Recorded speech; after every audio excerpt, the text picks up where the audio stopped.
Good evening. Welcome to Overview and Scrutiny, Performance and Growth. Before we start, some members have actually been delayed due to some problems with the train, so they will be joining us later and they can offer some apologies.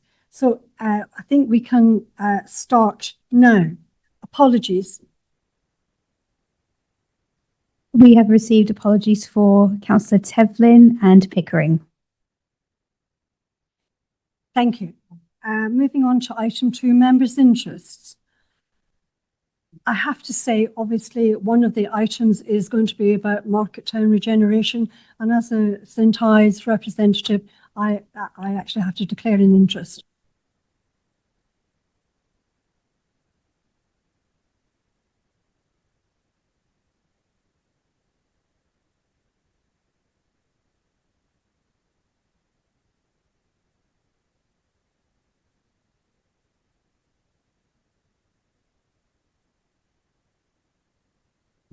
Sorry, can we look at the minutes, please? You have before you the minutes from the meeting last month. I am aware that 2 members were actually missed off, but that will be amended in the next set of minutes. So apologies for that.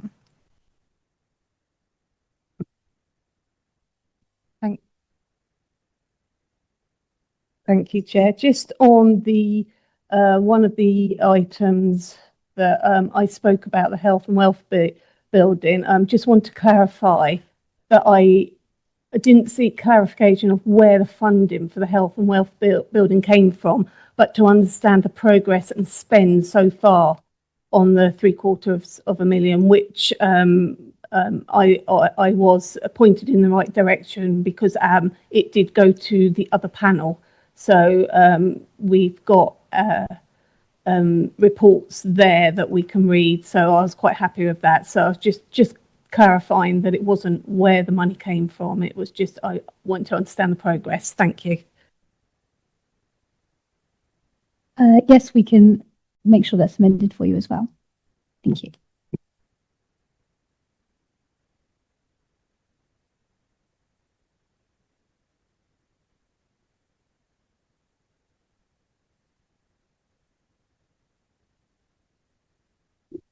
Item 3, we're on to Overview and Scrutiny Work Programme. You have before you the work programme and the executive key decisions. Does anybody have any comments regarding this?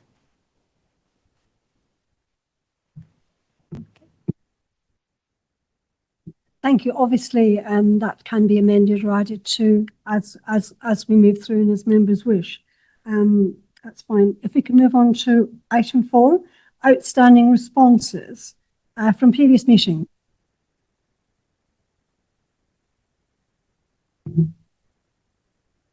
As you can see, all of the outstanding questions from previous meetings have now been answered. But if anyone has any other questions, please feel free. Councillor Taylor. Thank you, Chair. Yeah, thank you for the answers on that. That's really helpful because there is, in respect of question and actions requiring response, it was minutes number 25/10, and I asked a question on the corporate performance quarter 4 regarding further information about expressions of interest on further education cold spots. I just wanted to ask a further question on the result of that answer. So what I'm trying to understand is that the educational cold spots were found to be in East Cambs and St Neots. But with the answer of this question, I'm just trying to understand why the funding allocation, it's broken down, which is 2.3 million to St Neots, 1.5 million to East Cambs, 466k to Huntingdon, and 230k in partial funding for a project spanning multiple areas. Considering this was funding for cold spots, which had been identified at St Neots and East Cambs, just trying to understand where nearly half a million has now been allocated to Huntingdon and 230k in partial funding for a project spanning multiple areas. So if I could have further clarification on that, that would be great. Thank you. Lauren, will you pick that up? Yes, I'll pick that up and get that answered for you. Thank you. Chair, could I, Councillor Wakeford's motioning to attend, or I could also say perhaps we could have a little bit more specifics on what it is that you're exactly after, because I can understand the variation in the numbers. I'm just really interested in what the specific question is that you'd like officers to respond on. Thank you for Chair. So the cold spots are identified. So this is obviously funding from Combined Authority. The cold spots are identified, East Cambs and St Neots, but now the allocation of funding has now been split into 4 categories, including Huntingdon and partial funding for projects spanning multiple areas. So just understanding why all of a sudden that money has been split to different areas when actually the cold spots have been identified in 2 specific areas. Yeah. Yeah, that's really helpful. Thank you very much. We'll take that away. I suspect probably a conversation with Councillor Wakeford may be useful in terms of resolving some of those issues, but we'll take that away. Thank you, John. If we can move on to item 5, it's a local plan engagement review.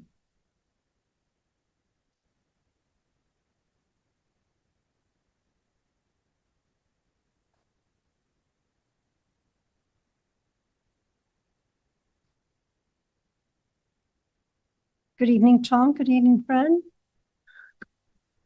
Good evening, Chair. Good evening, members.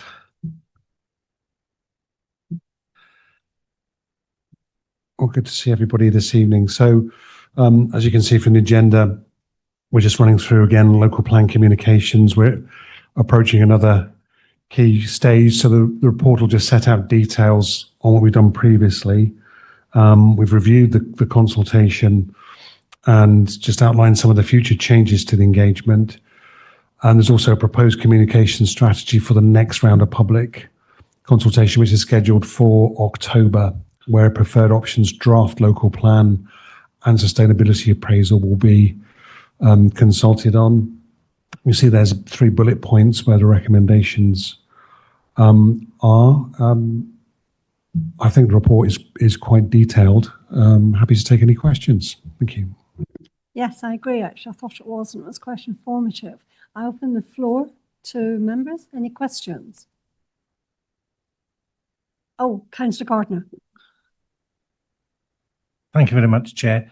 The question I've got, and I think from reading through, you're actually going to do it, so I would thank you for that, is that you're going to engage with parish councils with regard to developments. Tell me if I've got this right. That you will engage with the parish councils with regard to which sites are within their parishes, and that you would also, and what I'm hoping is that those larger sites that are just outside or on the borders of certain parishes, you would look to engage with all the parishes around those particular sites? Or is there some way we can inform going forward? Thank you, Chair. That's on, isn't it? Yes, as part of the next stage of consultation, which will be the proposed options, it will be a full draft local plan, which will include all the sites. So copies of the local plan, including all the sites, will be going to all the parish councils.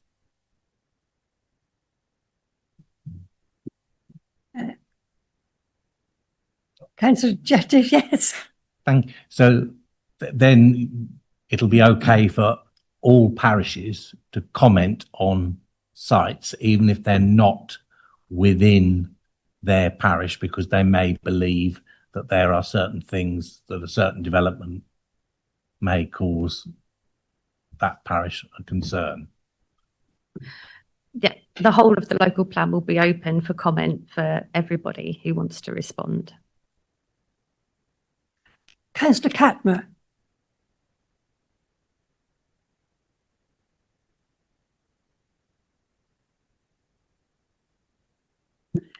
We can't hear you.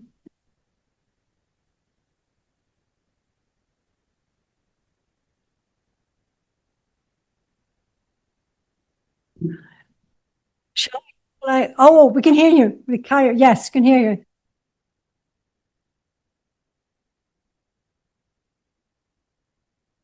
We did 10 weeks as opposed to 6 weeks of consultation. I wasn't clear if we're going to do 10 weeks again or we're going to do 6 weeks this time. So that was one question. The other one was really just a comment on the means of consultation, because we talk of Facebook and we talked whatever the other systems are. But there are many in the parishes, there are many parish magazines, parish email fora that we could use. How are we going to connect with those?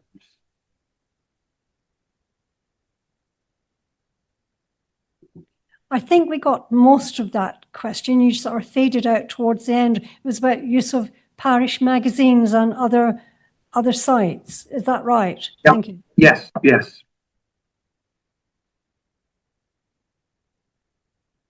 I can answer the first bit of the question. So it's a 6-week consultation, not 10 weeks. Basically, we're getting towards the sort of end of the game, if you like. The key part of the local plan process, basically by December 2026, the entire process has to be completed. That has to be off to the inspector. So obviously time is starting to be of the essence. May not seem like it now, but it will pretty soon march on. And we also haven't allocated any sites yet. We haven't got to that point. So that will be time consuming, of course. That's when people will really start to prick up their ears. They'll start to be extremely interested. So simply, we're taking the statutory approach, which is the 6 weeks rather than the 10 weeks. Is that okay, Councillor Catman? Yes, that's fine. Thank you. Councillor Jennings. Thank you, Chair. And thank you for the report. It's very, very detailed, very comprehensive, and I think very helpful. It's perhaps what we were looking for before the original last consultation. I think that would have been very useful. I just really actually have a question and a comment about the statistics from the first consultation, if that's okay. The comment is that the percentages of increase since the last consultation that have been calculated in 5.1 and 5.3, I don't think are correct. I think the one that claims 1,400% increase, if it goes from this year 6,982, which is a 5,101 increase on last time, that's only a 207. I say only, it's a 271% increase rather than 1,400% increase. And similarly in 5.3, it's 157 rather than 257. I think it's only worth making that point because later on it says these are going to be published as part of that infographic. So I think just double checking what those percentage increases are would be really helpful. The question really is, and it's just a matter of interest, is in 5.9 it talks about the responses from a wide variety of stakeholders, members of the general public, parish councils, etc., etc. Is there a breakdown of that overall number about the source, the type of respondent that came to that consultation? That's not something that we have to hand. So the answer would be no. We could find out if it was necessary. But maybe it's something, thanks for highlighting that, Councillor Jennings, maybe something we can do as part of the next consultation, just see how many developers, I suspect quite a lot, contributes towards this, how many sort of members of the public, etc.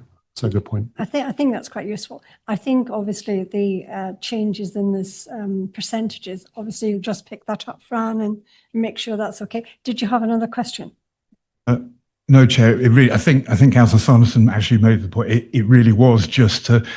I think the interest is what sort of percentage of that is developers, because if it's 90% developers, then I'm not sure that the huge percentage increase is perhaps telling us the same thing as if it was a 90% increase in residents. Councillor Taylor. Thank you, Chair. I'm just looking at the local plan preferred option consultation communication plan for this autumn. The two, now I don't know if these are need to be statutory consultees, but even if they're not, I think, unless you've just missed them off or I've not seen them somewhere, but two consultees that I think is really actually very important is the Cambridgeshire Fire and Rescue Service. Myself and Councillor Gardner were on the Fire Authority, and I think it was a members-led piece of work that we were looking at for growth and how that affects the fire service. So I think it's very important that they are included in this. And also East of England Ambulance Service, not sure whether they are represented under NHS England, Midlands and East, I'm not quite sure why we've got Midlands in there. But yeah, I think again, they need to be represented as consultees, whether it's statutory or not, I don't know, but it's just something to consider. So the list of statutory consultees are those that we are required by regulation. So that is just a general list of those required by regulation through the Town and Country Planning Act, local planning, like 2012. But in specific response to the Fire and Rescue Service and East of England Ambulance Service, they are within our consultation database, and we are in contact with them at the moment through the development of our infrastructure delivery study as well.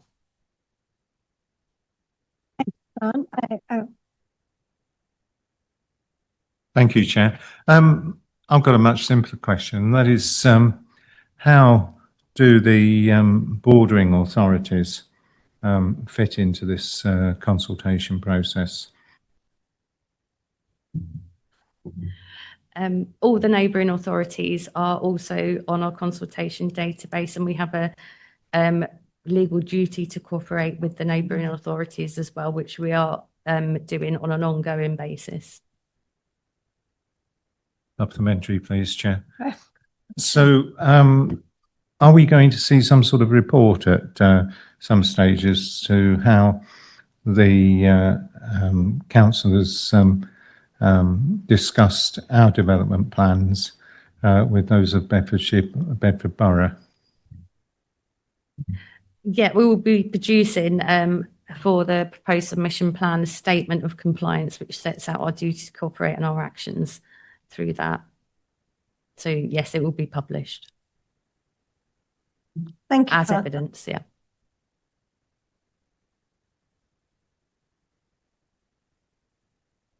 Thank you for that. Are there any other questions on this? Councillor Martin, good evening. You made it. Well done. Good evening. No, apologies for being late, and I won't ask too many questions. There's just one that was really important for me because I haven't heard what you said beforehand, so it would be wrong for me to ask too many questions. But the big one under 7.5, it mentions that site allocation notices will be put up in areas where there is a site included within the preferred options consultation. My only urge/request is, can you make sure that members are notified with sufficient notice, because the last thing that we want is the notices going up and then us getting emails saying these notices have gone up, what do you know about it? It would be useful if we had a week's notice that such notices are going up, just to give us a bit of a heads up. I think that'd be useful for all councillors. That's the only comment I'd like to make, Chair. Thank you. I think that's a good observation. We'll certainly pick that up. Yeah. Thank you for that. No? Thank you. If there are no other questions, thank you very much for your time and for the updates. Very good report. And we'll move on to the next item, which is Corporate Peer Challenge.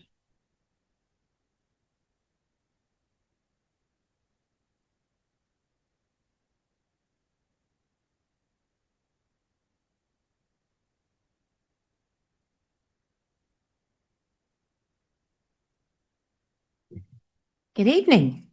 Good evening.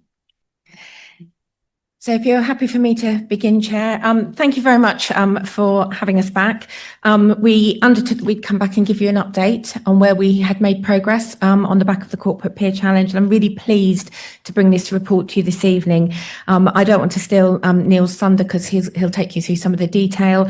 But we did listen when we last came, and you said you wanted us to be really clear where things were still in progress. So we've reflected that, I hope, in this report to your satisfaction this time. I think what's really important is that we remember it's always an ongoing process. There will always be something to be done. And even when we put completed, actually we've still got delivery to do. So it's never a completed process. It's always in delivery somewhere. But I think what was really pleasing was the feedback we had when our peers came back to visit us. They spoke with our staff, they spoke with a number of you, and they were able to reflect back the progress that they could see us having made up until this point.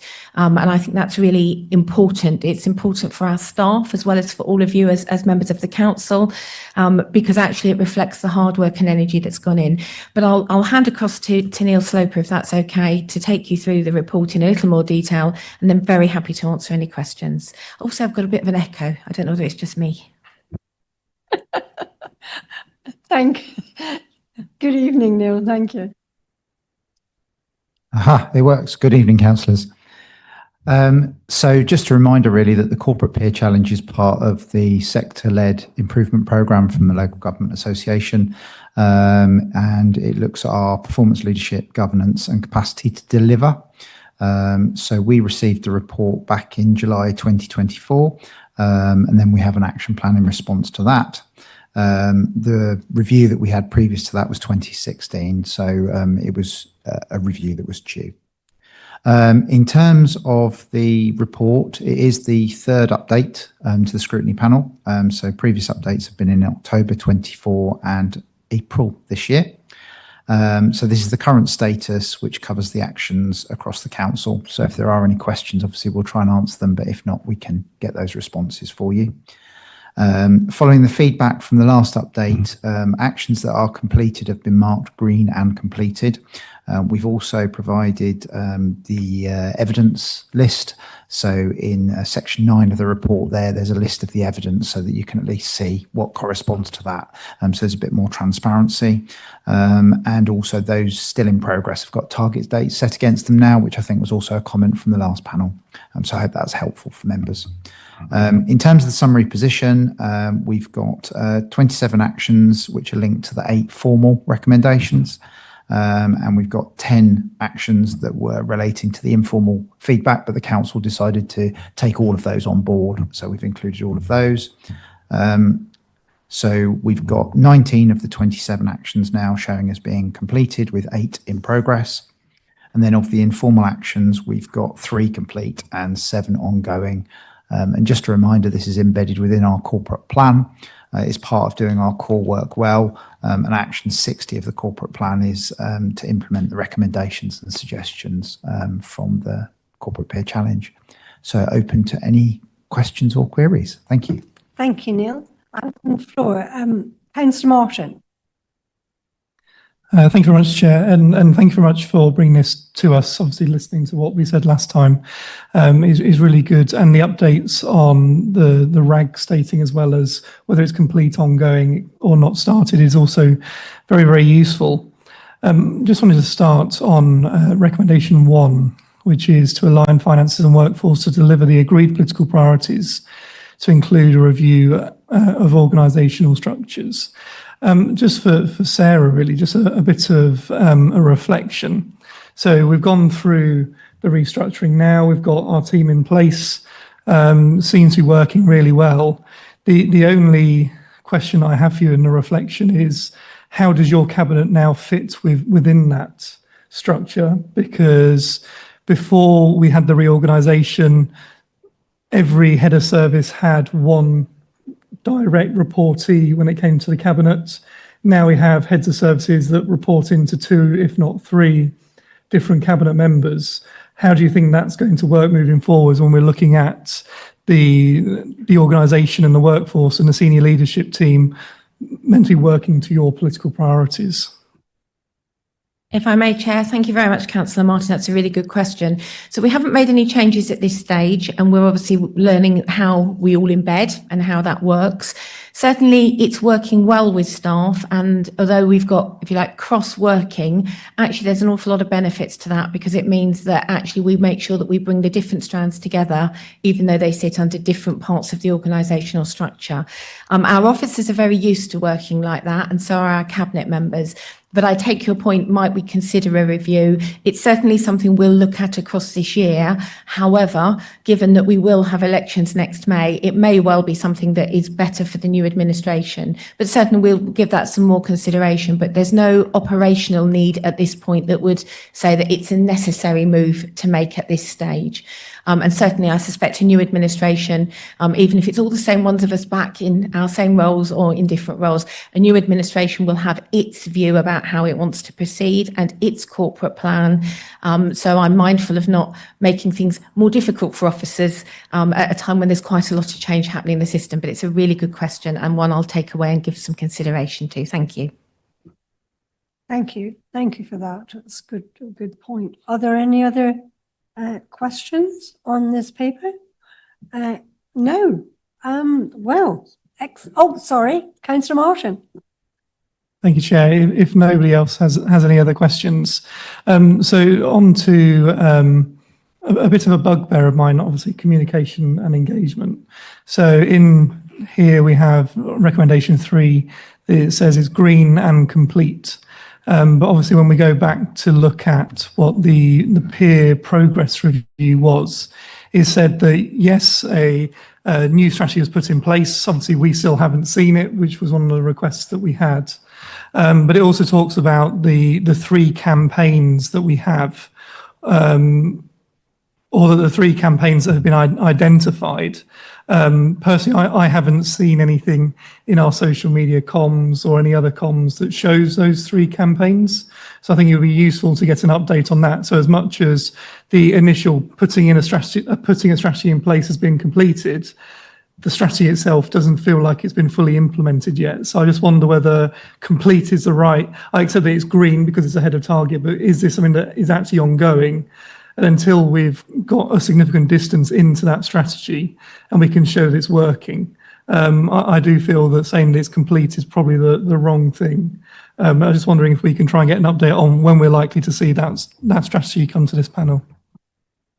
Thank you very much. We were just agreeing which one of us was going to answer it. So it's interesting because we called it a strategy, but actually really it's an internal communications document. But certainly I think that the answer is we'd like to come back and give you a bit of an update about where we are with that. I think you'll find it's really helpful. It reinforces the corporate plan. So it consolidates those messages and effectively the campaigns are reinforcing that. But very happy to come back and give you an update. I think that's something we're happy to do. But I want to manage expectations. I think we got a bit carried away with the word strategy. I'm not sure it's really a strategy in the sense that you might expect, but it does help us articulate the corporate plan in a way that is more meaningful for the public. It's less jargon, which we're used to obviously in a corporate plan setting and in this sort of setting, and it talks in much plainer English for the benefit of things that we are likely to say to the public. So very happy to bring those key messages back and give you a bit of an update on where we are. Councillor Cadmer. Chair, I hope you can hear me this time. It's not really a question, it's more of a comment, but we have the original actions and we have linked actions, and it would be good to have those traceable so you can actually quickly find the linked actions, because otherwise you've got to go and read the appendix and then work out which linked action is linked to which. It's just really for future use of this document, because I think it's a very useful document. No problem. Thank you. Councillor Blackwell. Thank you, Chair. I just wanted to pick up on some of the action dates because they vary and obviously some have passed. For example, due May. I mean, I appreciate you have to have a cut to produce your report, but you know, when are we appraised of these these updates, please? And secondly, I did read with interest on the progress review. There was listed the agenda pages for our committee, and apart from one, I did feel they were quite underestimated. I thought probably 400-ish pages is fairly regular for this committee, and it seemed to underestimate the reading involved. Thank you.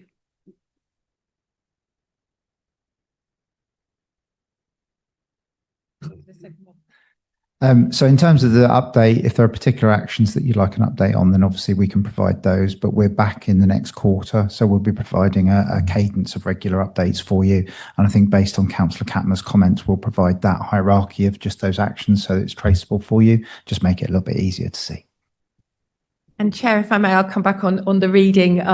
We've listened to you, but equally we've been working with you and all of our other committees and panels to try and understand the sweet spot between giving you enough information and not leaving you to a point where you feel very swamped and there's hours and hours of reading. And I think it is that sweet spot. And I hope the feedback that you've given us is helping to shape better the reporting that's coming through so that it is genuinely of the detail that you need and would like, but that you don't feel that it's so difficult to wade your way through that it makes being on the panel or committee a less attractive thing, because we want you to be able to properly engage and we want to be open and transparent, but we don't really want to swamp you either. So point taken, but I'm hoping you're noticing improvement, and I'm sure through your chair you will continue to feedback to try and help us understand when it's slightly too much or slightly too less so that we can continue to refine the process. Thank you. We look forward to shorter reports.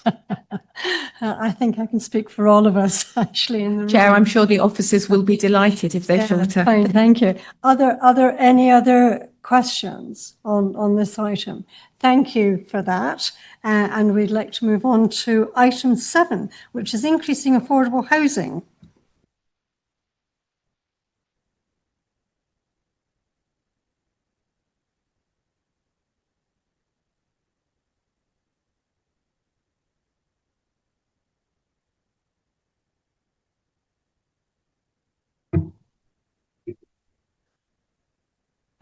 Thank you. Good evening. Chair and members. So Pam and I are here to present 2 reports to you in succession. We are starting with the affordable housing paper. We have a corporate priority as a council on behalf of our residents to improve our housing situation, but we don't own any of our own houses directly. So as we've discussed elsewhere, we need that bit more creativity in acting upon that priority than we otherwise might. This paper sets out an opportunity to bring a couple of hundred more affordable houses at social rent levels within the local housing allowance rate into our district. So the cap at the LHA rates would in fact be better for residents than many existing social homes which charge above that level. We'd be entering into a long-term partnership, but we have no doubt that there would be a housing need for this quantum of housing for the foreseeable future, whether we remain as a district council, as HDC, or as the paper notes, if local government reorganisation proceeds as we expect. And the proposal also gives scope to our successors to acquire the properties at heavy discount at the end of the term. So we or our successors as an authority would have scope to set up their own housing stock or expand housing stock if stock existed at that point, if the council wished, or we could facilitate acquisition by partner housing associations.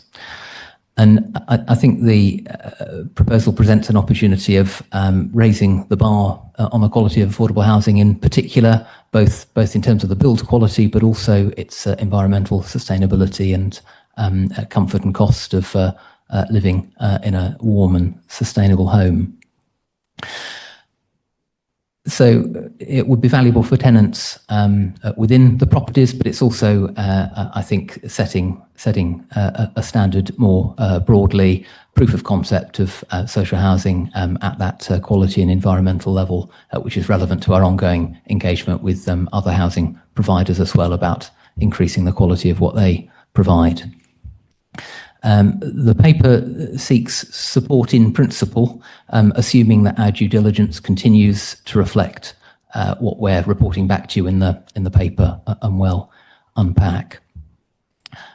Pam may wish to add a couple of comments or not, because we've got a number of papers here and can throw open to questions, Chair.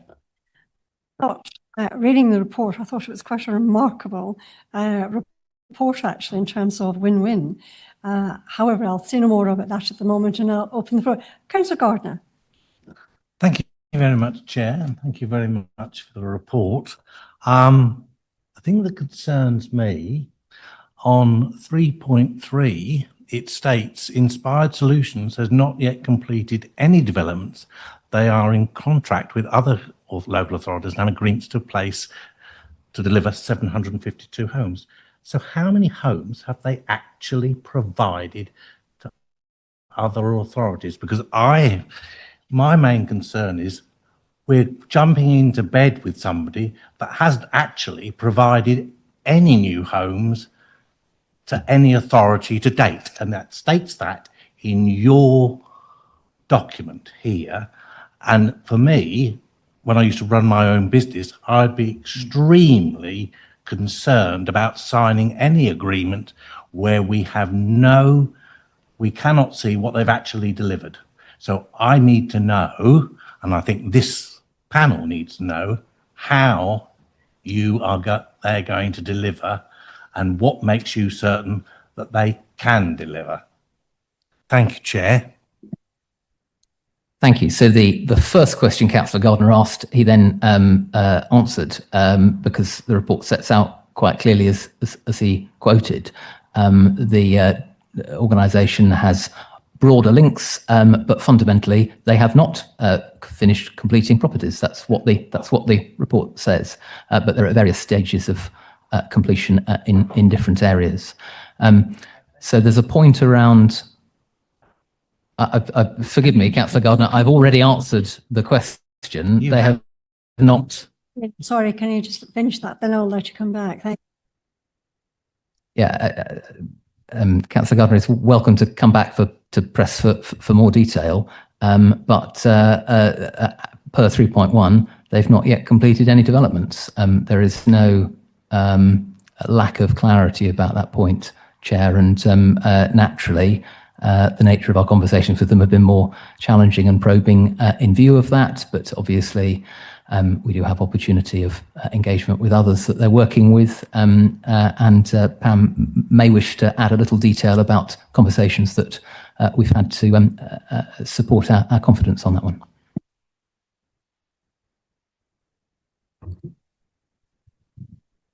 So, Chair, just to add to Councillor Wakeford's feedback on that point, that is correct. They haven't yet delivered. They are in contract with 2 London boroughs, Croydon and Redbridge. They're also with Havering Council, but yet they haven't yet delivered any units because obviously the concept is quite innovative and new. Obviously what we are comfortable with is the fact that there are other councils going ahead of us. So obviously, as whilst we undertake our due diligence, we will be able to continue to liaise with those organisations so that we are comfortable with the approach that's being taken. And the other point, if I may add, Chair, as well, if it's helpful, it is the nature of the partnership. So we do have a measure of modest upfront costs around contracting and entering of legal agreements and so on. But fundamentally, if they don't produce any units, then we are not contracted to pay for the tenancies for any units. So there's a substantial measure of limitation of risk in the nature of the partnership. Thank you. Councillor Gardner, did you want to come back? Thank you. Thank you, Chair. So we're all in agreement now. They have not built one property for any other authority. That was my first question, and that's what I wanted clarity on. So I don't think we've ever been in disagreement about that point. Well, that's fine. I wanted clarity on that. So if going forward, say for Croydon, they find there's a problem with this particular developer, from what you've said, I'm assuming that this authority can pull out at any point, and it will not lead this authority to any costs in so doing. Am I correct in that?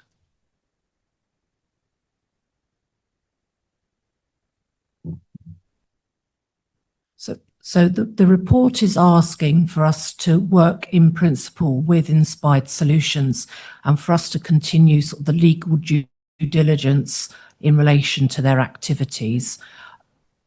If we get to the stage where there are sites that they are actively considering and we're going to enter into lease agreements, it would be at that point.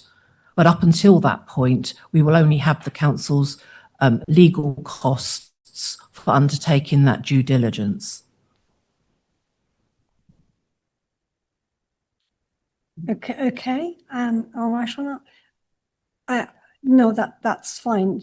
Just for clarification, it's basically there's no exposure to the council until and when we enter into a formal agreement.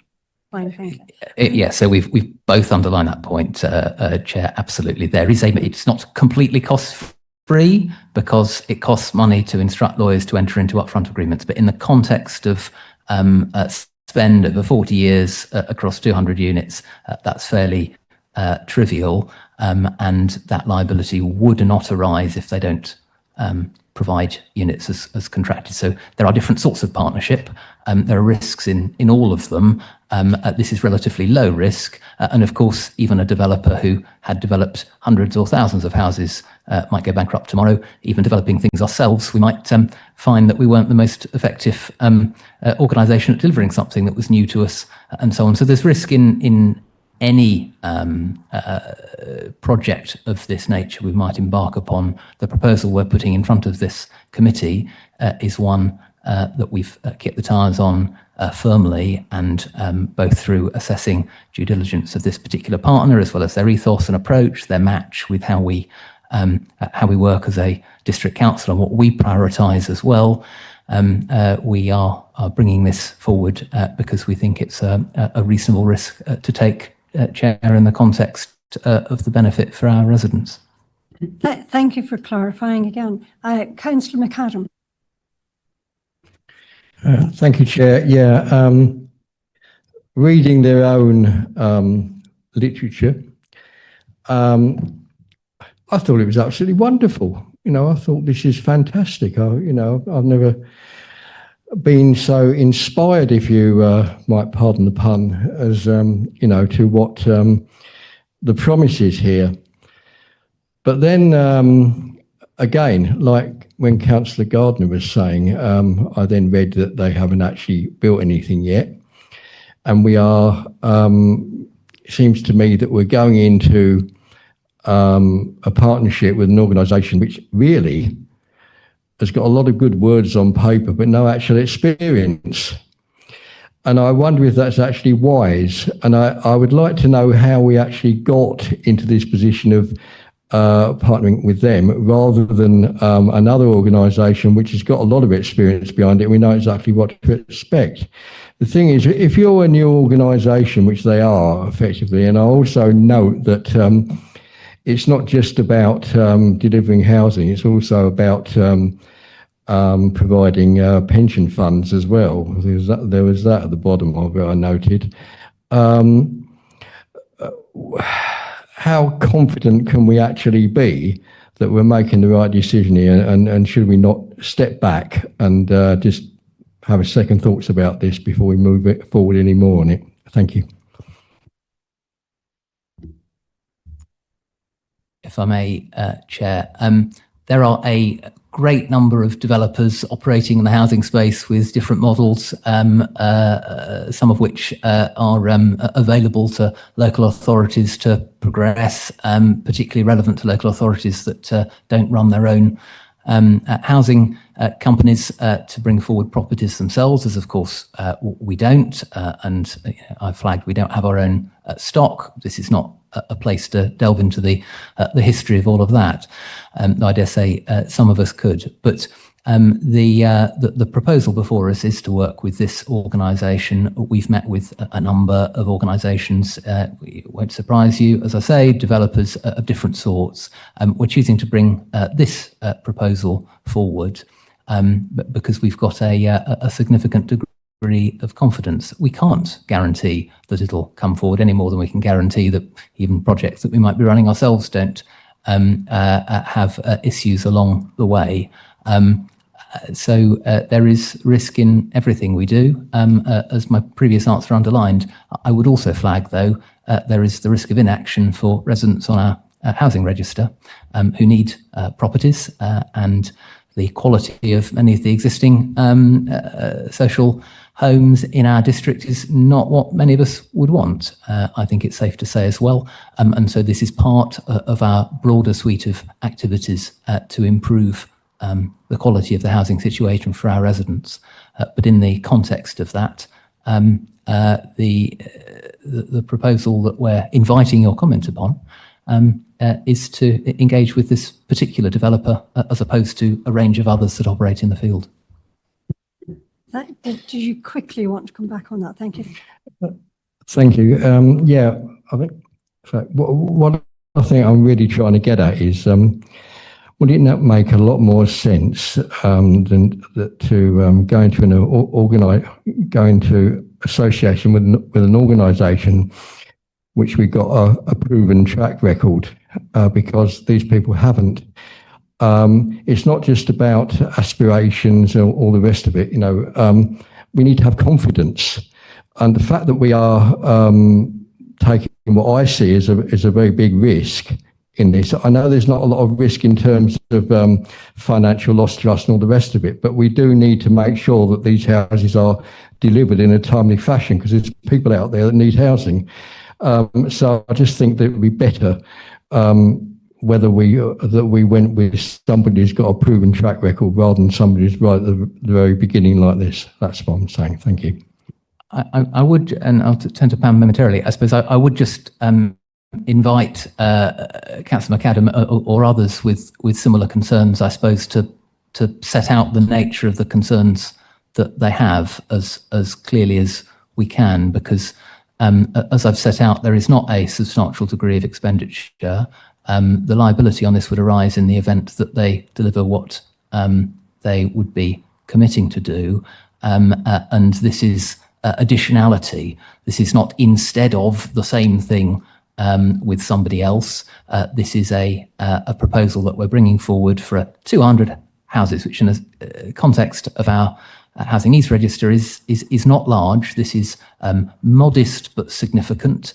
That's deliberately conservative with a small c, if I may, Chair, because there is a measure of risk. This is a new approach that we've taken, that we would be taking were we to pursue it. And Councillor McAdam asked in his earlier question, why have we come into an arrangement with this organisation? Of course, we're not. We're inviting feedback on our proposal to do so. But Pam, forgive me, you wish to come in. Thank you. I think the only thing I would add is that we have tried to show in the report, as part of the appendices on page 156, the individuals that are part of the sort of the Inspired Solutions family. There's a lot of breadth of experience there in delivering housing schemes and financial models. I think my view of this proposal is that we are looking at trying to be innovative. We have obviously had a reasonably good track record over the last few years of delivering affordable housing in this district. We are obviously reliant solely on our registered providers bringing forward sites. I think the economic situation has been helpful to us in that time with regards to a lot of our housing associations bringing forward 100% affordable schemes, which would have otherwise been a market-led delivery and a 40% affordable scheme. So our increase has been because of some of those partnerships where we've encouraged 100% affordable delivery. I think we recognise that that may not carry on, so we've got to continue looking at innovative ways of delivering more housing. We see this as an opportunity to do that with minimal risk, given that we have about 3,000 people at any one time on our housing register. This is at a scale that we think is achievable and doesn't put the risk to the council long term, to such a point that obviously that risk is great. I mean, compared to some of the other councils, obviously being London councils, obviously they're able to look at higher numbers because they're looking at, one site delivering 200 homes, for example. We're looking at several schemes potentially, given the types of development that we get in the district. So the schemes will come over a period of time. But we need to look at alternative ways of delivering. We can't always rely on our housing association partners to bring forward things. So this is an opportunity that we're wanting to consider. Thank you, Pam. And I think that we all recognise this is like innovative. I mean, I've dealt with housing and I've not come across a model like this. Well, not in social housing. Councillor Martin, did you have a question? Yes, thank you very much, Chair.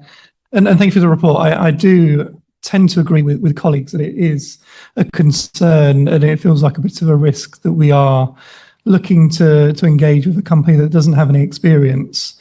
That doesn't mean that we shouldn't go with them. I completely accept that.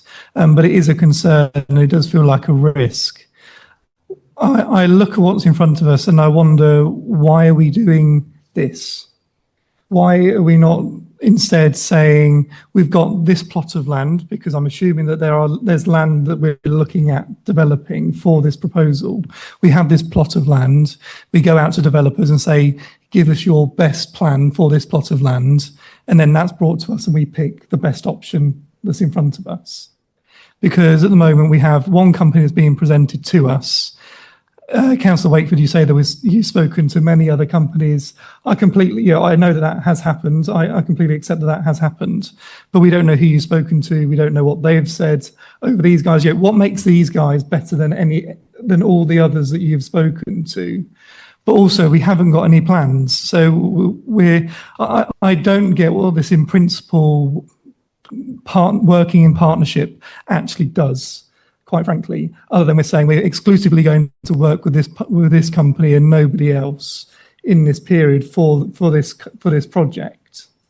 So it feels like a bit of an exercise of bureaucracy. Bring to us a finalised plan of, we want to build 200 houses on this site. This is what it's going to look like. This is the design code that we're looking to build.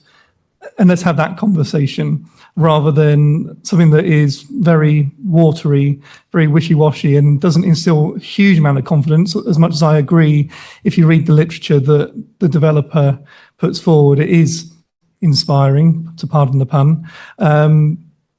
But all developers are the same, and that they're all very good at marketing. So it is a concern, and I don't know if you've got any reflections on those points, Councillor Wakeford or Pam. We do, I'm quite sure. And thank you for the question, Councillor Martin. So just on a few points. Firstly, there is no suggestion here that we'd be supplying them the land to do this. We are proposing entering a partnership with an organisation who would take responsibility for sourcing the land, for going through the planning process, for going through all the normal requirements of public consultation as part of the planning process, in order to supply units to us that they would then contract with us to supply to us at LHA levels for a period of 40 years. So the business model is upfront private funding on their part in order to achieve the acquisition and the build, and then that would be offset against the income stream that we'd be providing, which we'd need to be paying anyway in order to house social tenants.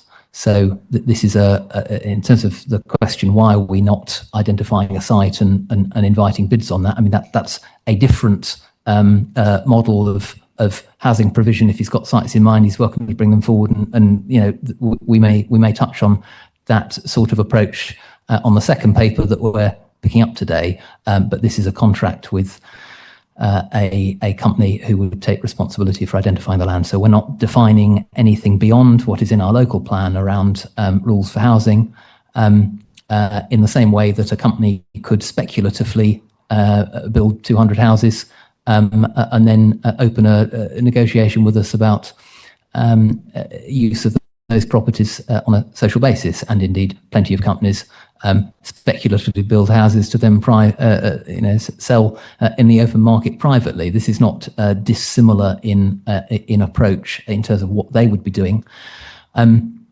We absolutely are not going through chapter and verse on different places that we've considered in different conversations we've had, partly as that wouldn't be fair to organisations that we'd name with which we've had different levels of engagement. But the answer to the question why we're bringing forward this particular proposal, in light of the risks which are clearly set out in the paper around their lack of completions of houses to date, their ongoing work ahead of us with other authorities, but without having produced any houses. The reason that we're bringing this forward is because of the fit. So the fact that they're comfortable as a social purpose-minded organisation, which is not true of all developers in the housing space, I would stress. They have an approach around acquisition of land to build new houses, so they're not simply buying up existing housing stock in order to commit to selling, to renting the properties, leasing the properties to us in a way that competes with others looking to acquire housing for purchase or for rent. Their emphasis on the environmental sustainability, with a particular appendix outlining the benefits purely in terms of cost and comfort for residents, aside from the implications for the environment. That is not shared by all developers we've found in this space.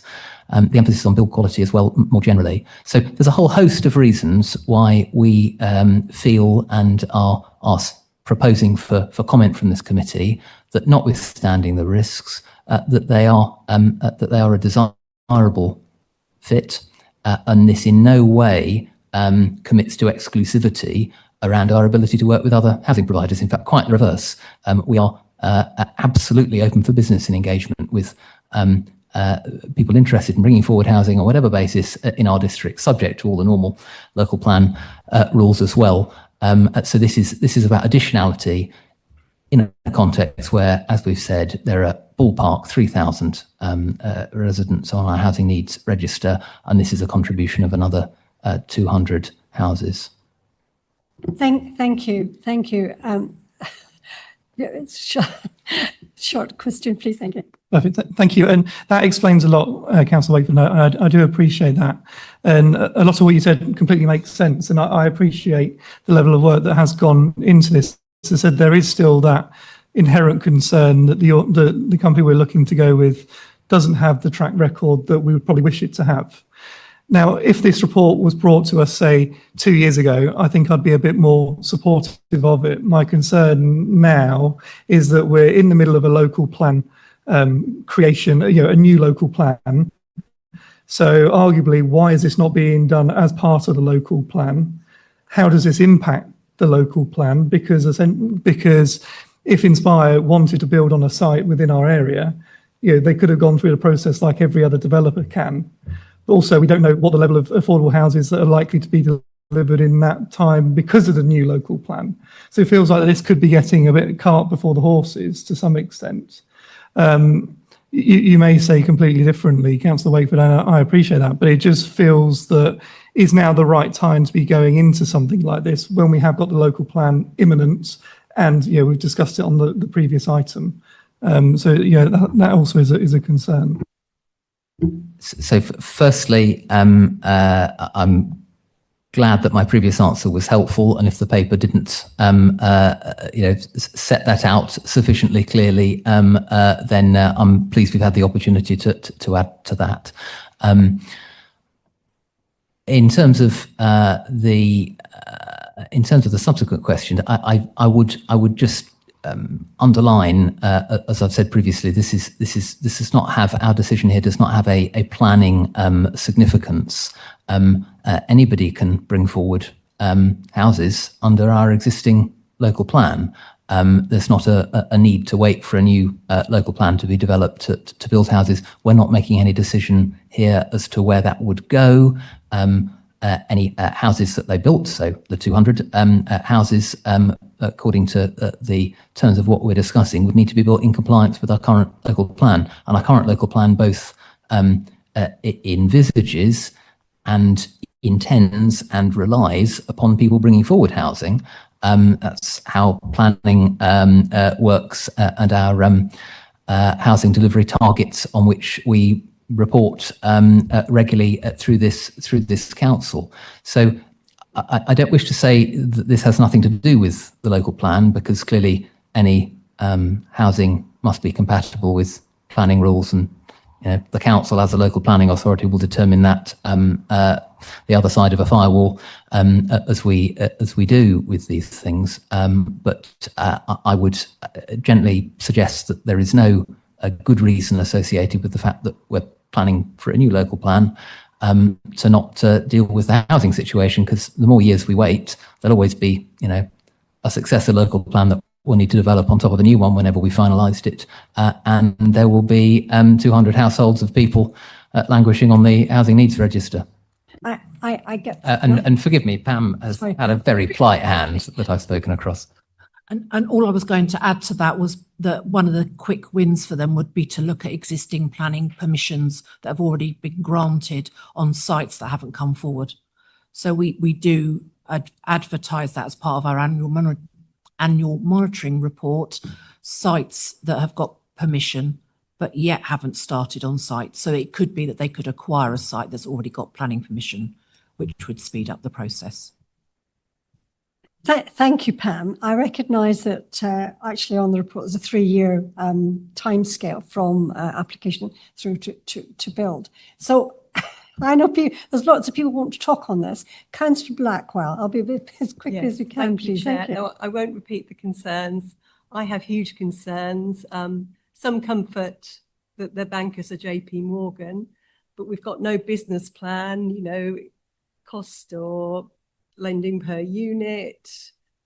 And from what I can see, in a nutshell, they went along to UK Reef and tried to attract various organisations, and looks like we've been, approached and want to take it a little bit more, obviously a lot further. The website is basic. We can all make phrases and, try and sell ourselves in words, but there's absolutely no figures behind it. They talk about projects past, but we know they haven't actually built one home. The document you gave us, page 155, says that they have 8 sites at the LOI stage, of which 5 have progressed to heads of terms, or heads of terms can be really basic, just a few pages. That's not a legal agreement.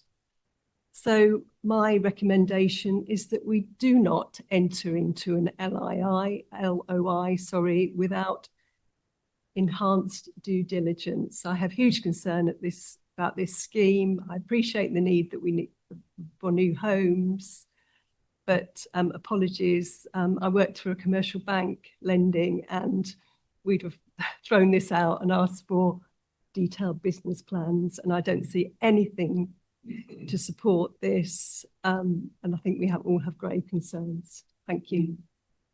So on a few bits there, the whole purpose of UK Reef is to matchmake organisations in the real estate infrastructure investment space. The paper is quite explicit where we met them, which was the purpose of attending to engage with organisations with whom there might be productive scope to do business. The suggestion around detailed business planning and so on, clearly the organisation needs and will have detailed business plans, but come back to my response to Councillor McAdams as well as Councillor Gardner's earlier points. I suppose I'd ask the question, what's the harm in us engaging with a partnership where we don't have that liability unless they deliver on their end of the bargain?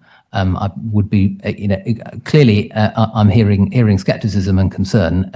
We would be best able to engage with that if what the harm was that members were concerned about might be articulated, because, as we say, the starting point, not acting, not bringing this forward, is an opportunity missed to deal with the enormous challenge of housing availability and quality in our district, and to miss an opportunity of acting in line with our corporate plan that we've previously unanimously supported, I think unanimously, certainly NEMCON, Chair, not with any opposition, that we endorsed again. So this is an approach to additionality, as Pam rightly flags, because engagement with and reliance upon the established sources of affordable housing supply is high risk.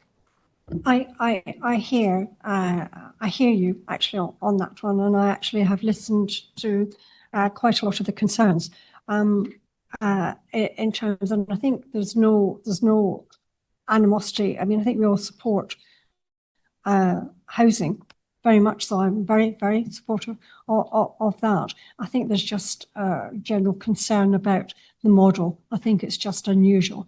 Having said that, Councillor Catmer's got his hand up and he's been very patient. I'll just pass over there. As we've talked about this, a lot of discussion about risk. And people have mentioned all sorts of risks. So it is, drought, what's he want to do?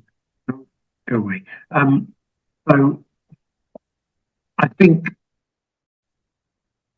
I know you say, Councillor Wakeford, that the risk section is very exhaustive, but you've actually heard lots of other risks talked about this evening. I think it'd be worthwhile going back through afterwards and reflecting on those and expanding the risk section to consider more of the risk. It's a new partner, they're innovative, we've never worked with them, they haven't done things in the past. There are lots of things we've raised. Very specifically, this pension scheme. Is it our staff's pension scheme? Are our staff invested in it? Am I invested in it? Because do I have a right to vote on this at all? Not that I can vote because I'm not in the room. My pension might be in this, I don't know. And it's that sort of thing that's a very specific niche little thing, but I think it's worthwhile expanding the risk section before we go forward.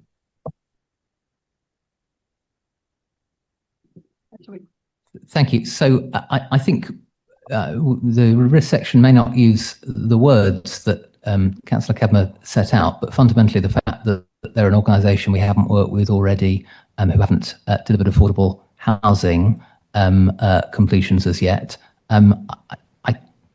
I think that comes across reasonably clearly from the risk section of the paper, but absolutely we are happy to reflect on language as we look at this in advance of taking it to Cabinet.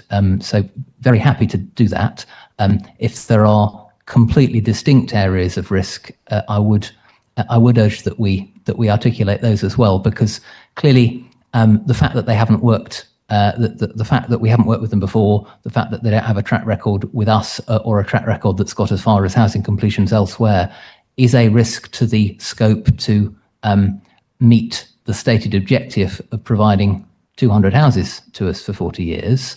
It's a risk to that objective, but what is the harm to the district council in the event that objective isn't met? That's the risk that I'm inviting members to reflect upon.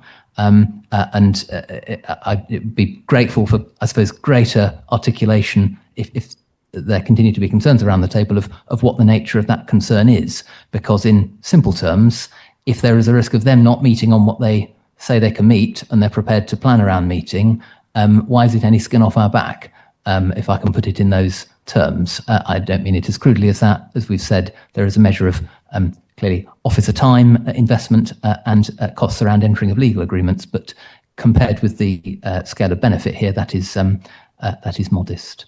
But Councillor Kevin may have been coming back. I'm hearing a lot of similar issues are actually coming up, and most of it's about reputation and areas of risk. Are there any other questions? Councillor Jennings, thank you.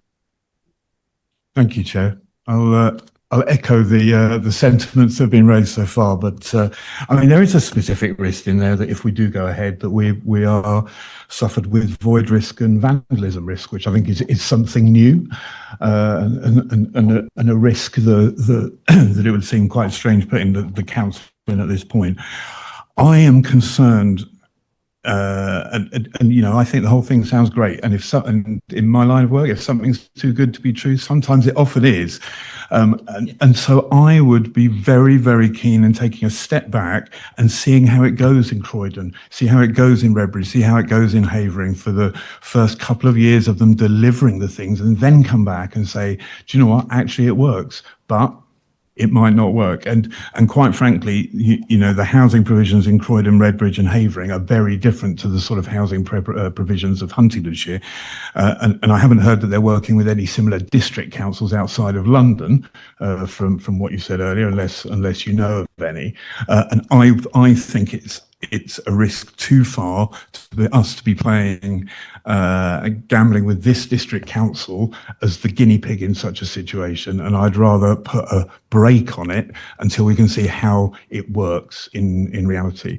And so therefore, Chair, I think that we'd probably want to propose a change to the recommendation in the report if that's possible.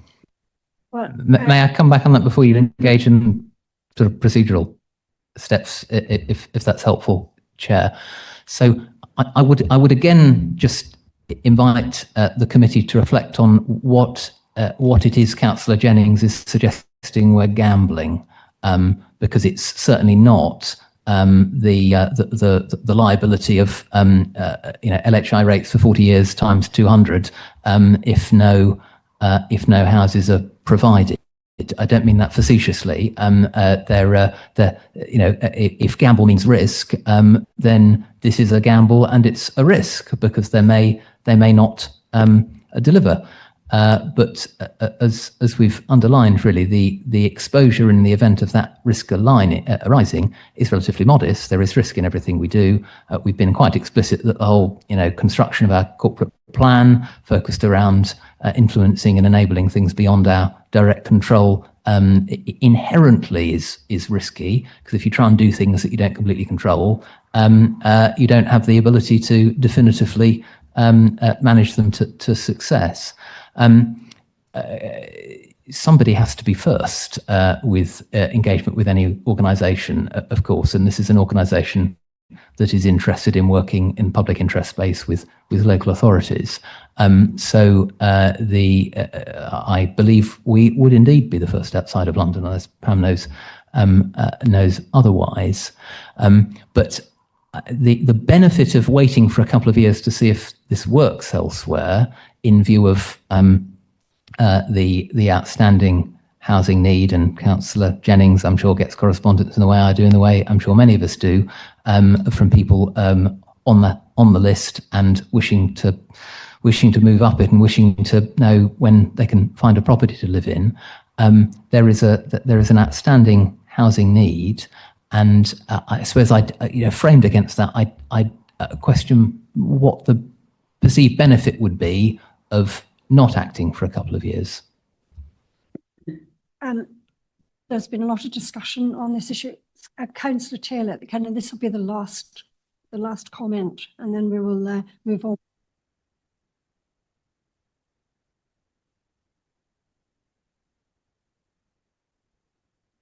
Okay, Councillor Chapman, please. Thank you. Thank you. Firstly, I've been in the property business and run a property company for over 30 years, including in London. And I can tell you there's absolutely no comparison between the London market and St Neots or Huntingdon or Cambridge, whatever. They're all very different. They're all very different markets, locally and and nationally.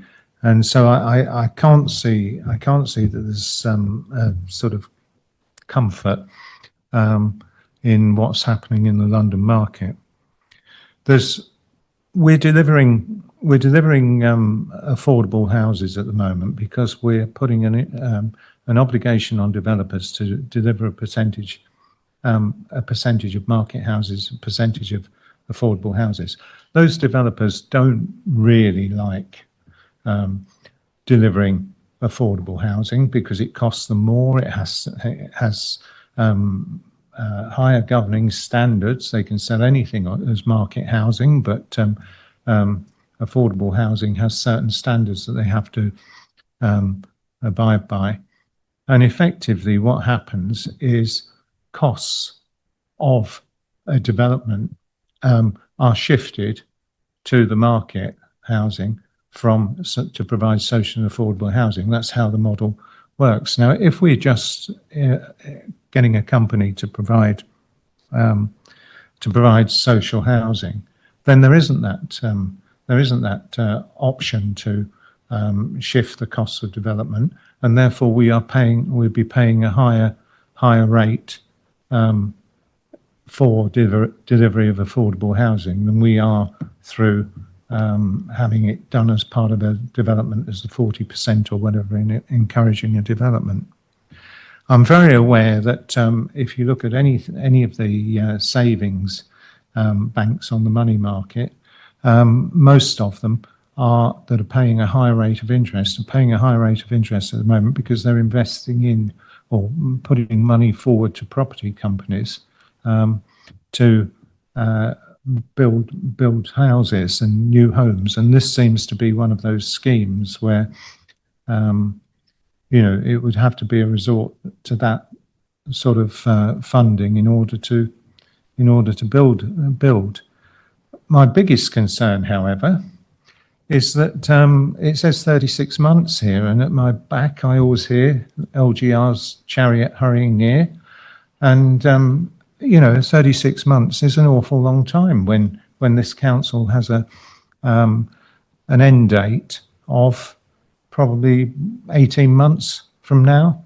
So although I do very much like the idea of providing more social and affordable housing, if it can be provided through this scheme, it sounds great, but I can't see how the timescales possibly can fit in unless whoever we're married with under a unitary, whether they pick up the idea. And as the other our other possible dates for unitary all run their own social housing, I don't think this is an idea which would appeal to them.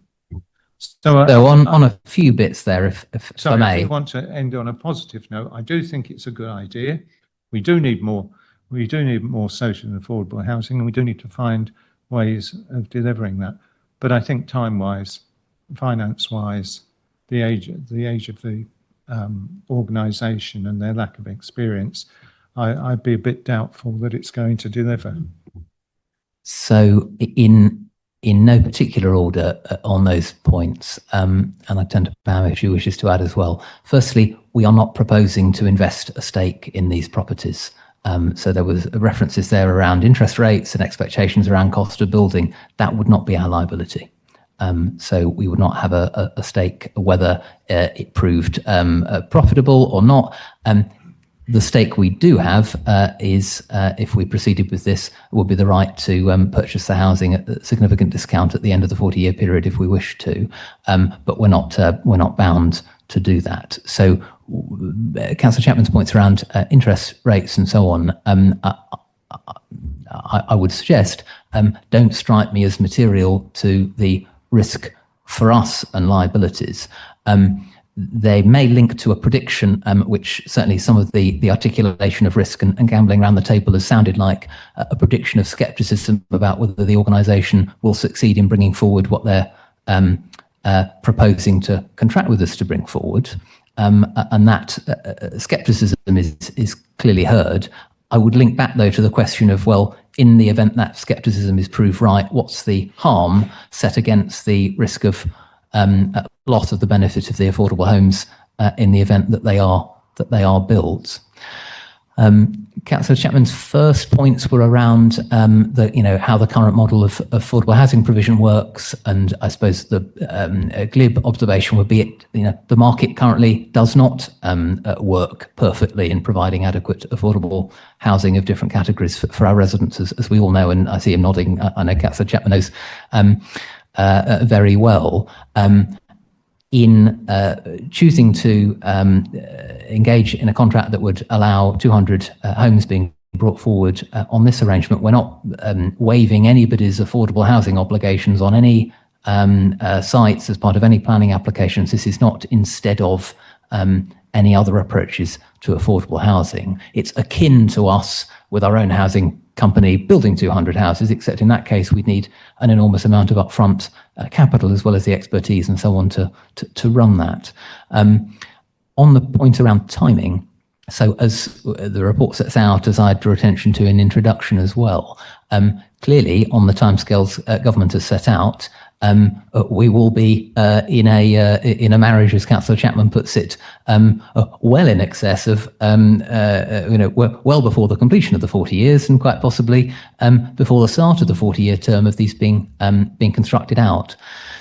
That is partly why we are proposing a modest quantum here. We're proposing 200 homes. Now, any local authority or parts of local authorities that we were merged with as part of a new unitary authority, aside from their own housing need, and I don't know any neighbouring local authorities that have an abundance of social and affordable housing, that authority would have a responsibility and a statutory duty around providing housing where required to residents of what is currently Huntingdonshire. So our residents will need their council to have affordable homes available to them, including on a social rent basis where required.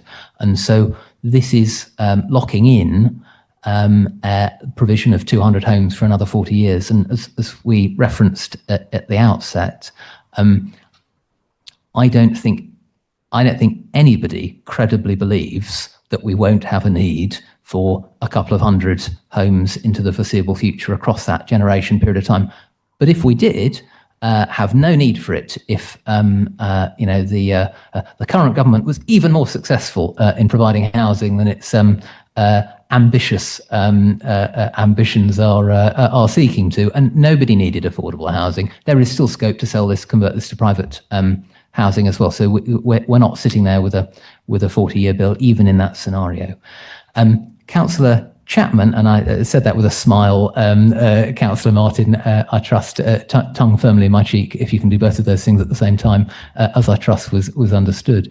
That answer does bring me back, finally, if I may, Chair, with your indulgence, to a point Councillor Jennings raised, which we didn't come back on previously, which was an extremely good point, which is that the risk I am more worried about here is not the risk of them not delivering on what they're intending to, in which case the liability on us is limited. The risk I'm worried about, the risk I'm concerned to manage, the risk I was anticipating the committee would be more focused upon, is that risk of responsibility for covering the cost of the housing in the event we don't supply a tenant, for example.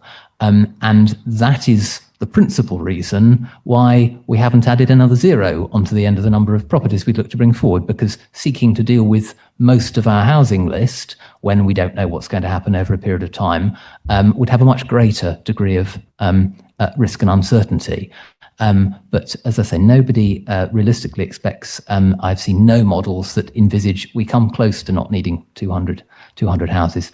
And then the other risk that we draw attention to in the paper that Councillor Jennings flagged as well around vandalism, I think that's the risk that isn't directly manageable because there's scope to then pursue individual tenants if they're responsible for the costs, to ask them to cover the costs of that. Obviously, not everybody in a position to be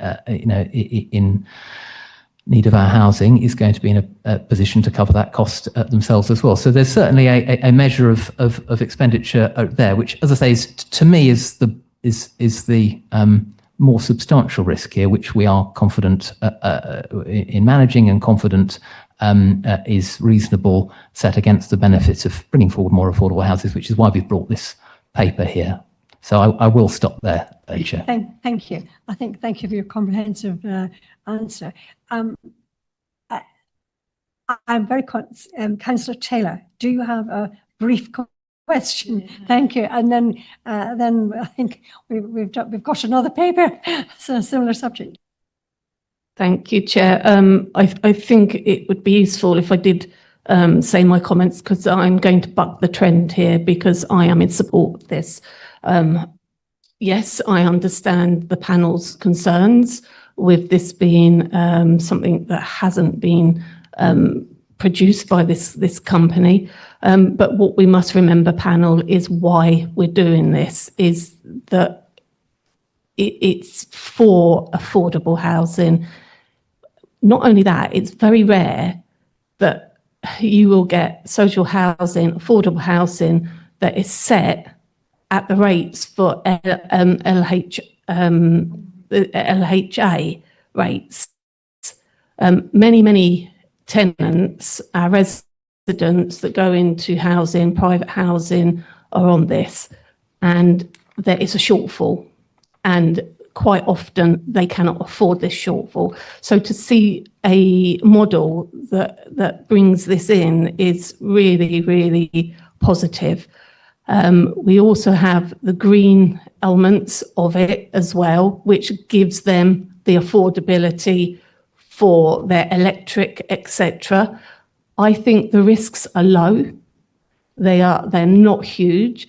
I think what I would have liked to have seen in this paper, because at the 3.10, we've got the council would need to set aside a budget for potential void risk areas, damage caused by tenants, and that is the only risk that we have. What I would have liked to have seen in this paper, because the Section 151 officer is quite, has been involved in the due diligence, but a ballpark figure of what this may cost us. I am sure that if the 151 officer has been involved in this, there must be some ballpark figure of what this may cost us.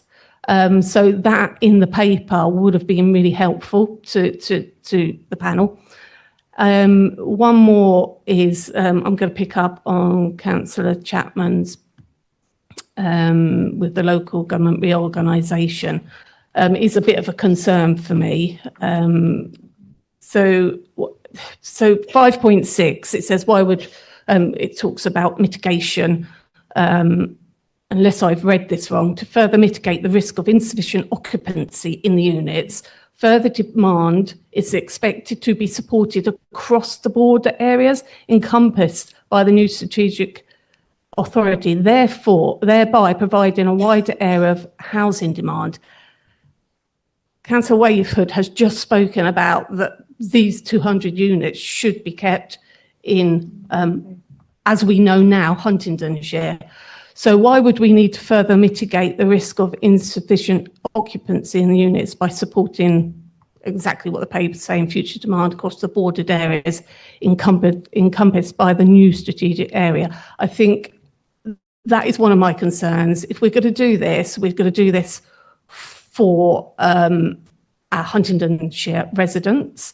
Why would we need to think that we would need mitigation on this when in the papers, we've got approximately 3,000 residents are on our council housing register, which it states at 1.2 of the report. And also on that element of local government reorganisation, how can we, if we go forward with this, how can we safeguard the 200 houses from being built outside of the existing Huntingdonshire district, and also making sure Hunt's residents as I've said, are housed in them. That is my concern. But apart from that, I think it's low risk and I support it. So, thank you. So I suppose the risks set out there are seeking to be brief, concise, but comprehensive. Because for the reasons we've outlined, in view of the scale of the units, we don't think that's an enormous risk. But there are decisions that are yet to be taken that we can't predict here. So how future local authorities will, in a post LGR, post reorganisation, how they will manage the existing housing lists, housing needs registers, will be decisions that are taken that haven't been yet. You know, would you maintain separate lists? Would you merge them together? Would you split existing lists if authorities were splitting in part?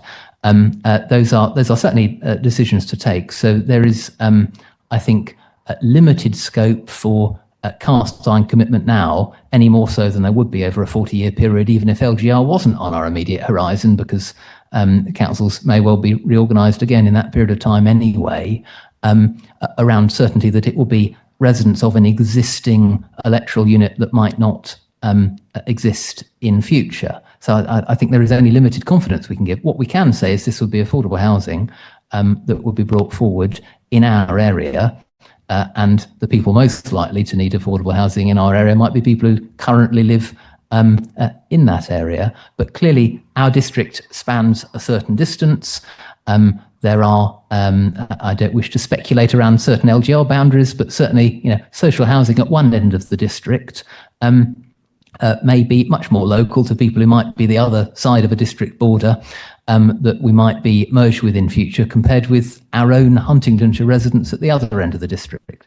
So I don't think we can get into too much sort of detailed future gazing around that. The point is, it would be social housing.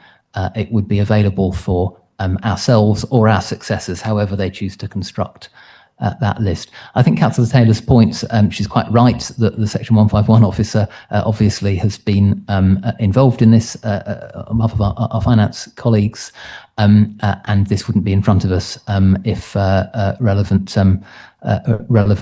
financial officers weren't content. But the ask around clarifying presumably a range rather than specific figures, given the uncertainty around potential vandalism liability, is a perfectly reasonable one, and we'll take that away and see what we can produce.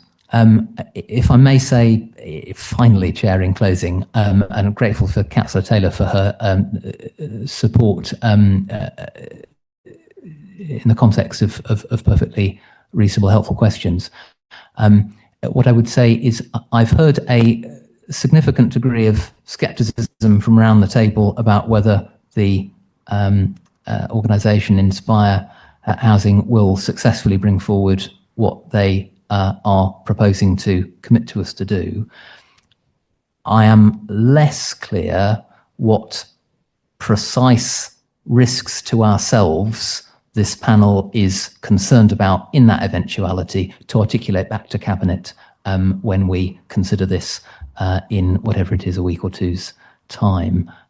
So I don't wish to elongate this any further, Kath, than necessary, but perhaps you've picked up and you might summarise, or officers might read back, or you might allow others to just, you know, recap anything, because that would be enormously helpful, I think, in ensuring that Cabinet have an articulation of why there is some of the scepticism here that we've heard.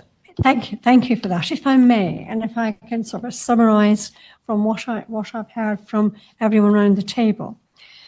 I think there's general support for social housing and recognition that there is a need for social housing in the area. I think, as I understand it, some of the concern is about the particular provider that has been chosen in terms of their credentials and whether they could actually move forward successfully with that. And I think on general agreement, I think that's where a lot of the main challenges are in actually managing any future risk. But you can't always manage future risk because we won't be here, as you quite rightly have articulated that, you know, within a short period of time, things will change. So I think that's the observation that I'm getting from the whole committee. Is that a fair summary of where we are in terms of general support on the principle, but not necessarily on the choice of the provider and the methodology? Oh, okay. Sorry, Chair. No, I would agree with what Councillor Blackwell has said. I think they need to go back and relook at the whole thing, because at the end of the day, under this agreement, it's a 40-year agreement, and they're agreed to provide 200 homes. That's 5 a year. Now, Councillor Wakeford has told us we've got a need for a lot of affordable homes. I don't think 5 is a lot. So, but you know, that's, we need that to be clear, how they're going to do it. We also need to know exactly what Councillor Blackwell stated, you know, with regard to how they're going to operate this system. And I do think it would have been helpful to have had in here costs with regards to what we think, how much we're going to cost to insure the properties, how much we're paying legal costs. None of this is in the report as far as I can see. We need to see that, and I think before any decision is made by Cabinet, it should be taken away. All the points that we have raised, Councillor Blackwell, Councillor McAdam, Councillor Martin, Councillor Jennings, they should all be looked at, and then a new paper brought back to this meeting in exactly the same way as we were told, all members of this particular panel were told we were going to get. Something was going to, agenda items were going to come to this panel, we could look at them, they were then going to, we could make comments, and then before they went to Cabinet, they would come back with you know, how they'd been amended. Now, I think that's what they should be doing in this case, because it is the first one, I think, where we have had a fair amount of objection, or not necessarily objection, but concern about the thing. So I would suggest, Chair, through you, that we ask them to go away, come back with a more detailed proposal before it is given to Cabinet. And I hope the leader of the authority is listening. Thank you very much. If I can just clarify, my understanding is that it wouldn't be 5 houses a year. We'd be talking about possibly 200 at one go, which would be Danny, and within 3 years, within a 3 year. It doesn't say that. I think just for clarification, is that the understanding, Pam?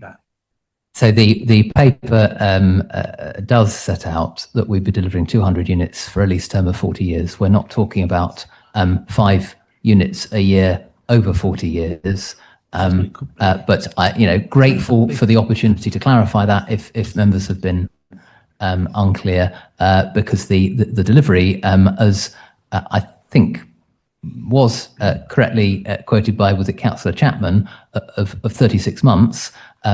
That's the time frame around delivery of the units, and as Pam rightly clarified, there are ways of moving faster, utilising existing permissions, and of course there's a measure of uncertainty in that. But yeah, in 36 months or thereabouts, 200 units for 40 years. I trust that's clearer. That's right, thank you. And I think actually you've heard the feeling of the meeting in terms of some further clarification that perhaps they would like to see. And I'm sure, Pam, you've picked up some of those issues. I mean, I noticed that basically what you're asking us to do is invite and consider comment on the proposal and the recommendation.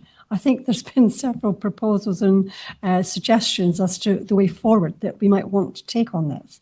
So the suggestion is, as you review the perhaps model, coming back with some more detailed financials, just for further consideration. Well, you're free to articulate that and you know, vote on whatever language you might wish to, Chair. Clearly, we will take away and reflect on comments as we always would. I would reiterate my urge, though, that as well as clarity around the fact that people are sceptical about whether this organisation will deliver, understanding the harm in that scenario where they don't, given the nature of liabilities are so limited, because we would not be taking a position in investing here. I think understanding that as well, which I don't think you captured in your summary any more than I've heard, but members may, I would be really keen to be able to take to Cabinet as well. I would find that helpful, as I say, not wishing to elongate the item, but I've heard scepticism a lot. I haven't heard. I've read the report and I thought what arises in that case. And I thought it was fairly clear myself. However, obviously not. And obviously different levels of understanding. I'm conscious this has generated a lot of comments.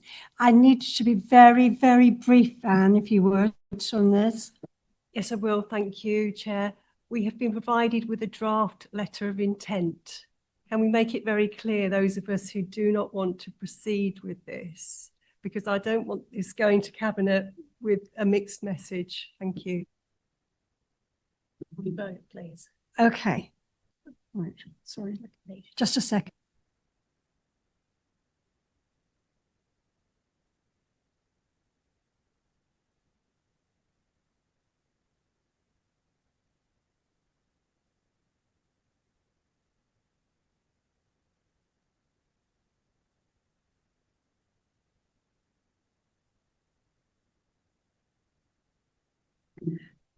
I think actually it's just been pointed out to me that the vote would need to be very specific in terms of our recommendation to Cabinet. So the choice of words would have to be very specific, as Councillor Blackwell has actually said, for them to make this recommendation. So, I mean, to articulate that, what exactly is it that briefly that we would want Cabinet to do other than review the documents and actually consider the risks further? Councillor Jennings. Well, I think as a minimum at this stage, Chair, that we need to take recommendation 2.2 out. I don't think it's wise for us to be spending legal fees or to be spending the Section 151 officer or the corporate director of places time on this until we've got a lot more meat on the bones, quite frankly. Thank you. That's helpful clarification. So I think just to give context on the purpose of the discussion today, it is to capture this panel's groups feedback from an individual perspective in terms of the recommendations and around the risk. I think what we've captured during the conversation is a whole load of that feedback. I think that will be what will be captured in the notes. That will be what will be passed to Cabinet to reflect on. It is your feeling around that level of risk, around delivery, around the partner that we're looking to work towards. Those things will be captured in the context of the minutes. They will be the things that Councillor Wakeford will take forward and reflect back in terms of feedback to Cabinet when it makes its decision around the recommendations that officers have put forward. So my suggestion is that that would be the most sensible way forward to give your views, which have been captured in the minutes, back to Cabinet to act upon. Councillor Martin. Thank you very much, Chair, and I appreciate the corporate director stepping in there. As much as our role is to put forward comments, it's also to put forward recommendations when we see things that are amiss or when we would like to see changes. Councillor Jennings has put forward a recommendation in particular to remove 2.2 or recommendation 2.2 to not go ahead. I'm happy to second that recommendation. So as a chair, I would like that one to go to a vote at some stage. But the final point I would like to make is a few times now we've heard from Councillor Wakeford that if it all goes wrong, the exposure to the council is minimal. But what is the exposure? So what is the cost it's going to take for us to go through the legal agreements? What is the cost of the officer time to go through this? Because if we're talking about 5, 10, 15,000 pounds for all of that, then I think I'd be more than comfortable to agree with recommendation 2.1, which is the going into the principal stage.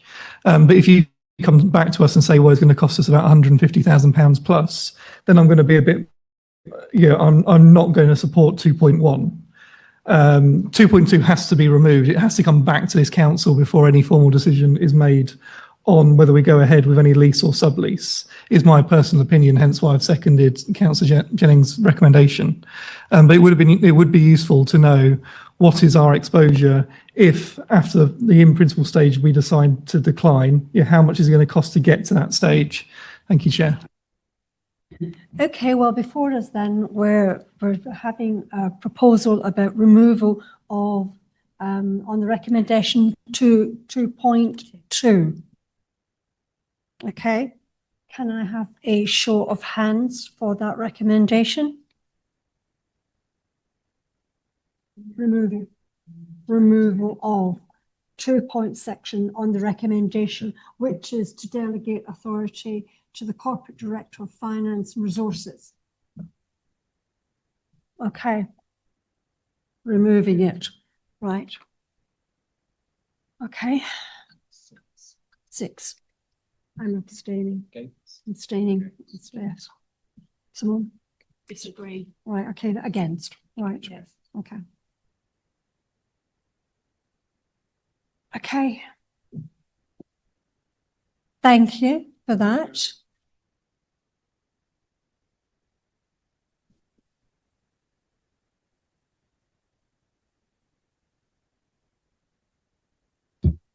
As Becky probably said at most meetings that she attended, you're not voting on the recommendations in the report. It's not in your gift to approve those recommendations. But what you've done, you've made a proposal that the Cabinet should not proceed with that second element of the recommendations.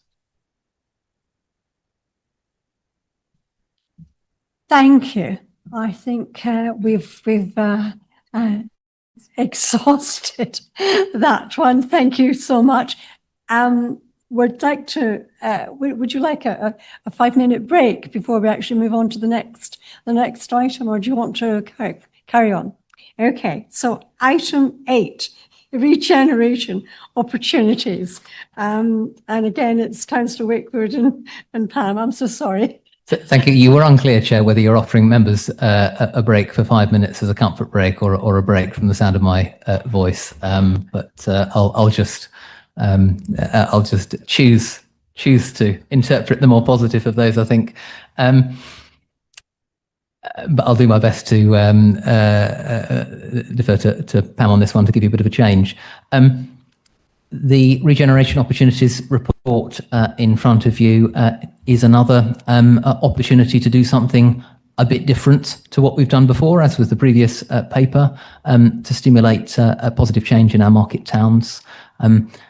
It does have the scope to be a risk of overstatement, transformative, depending on the scale of projects that we brought forward and the reception of those as we developed proposals. Our market towns works in St Neots have, of course, been substantially funded by grant funding to the tune of ballpark 17 million from national and various local tiers of government, as well as national highways as well.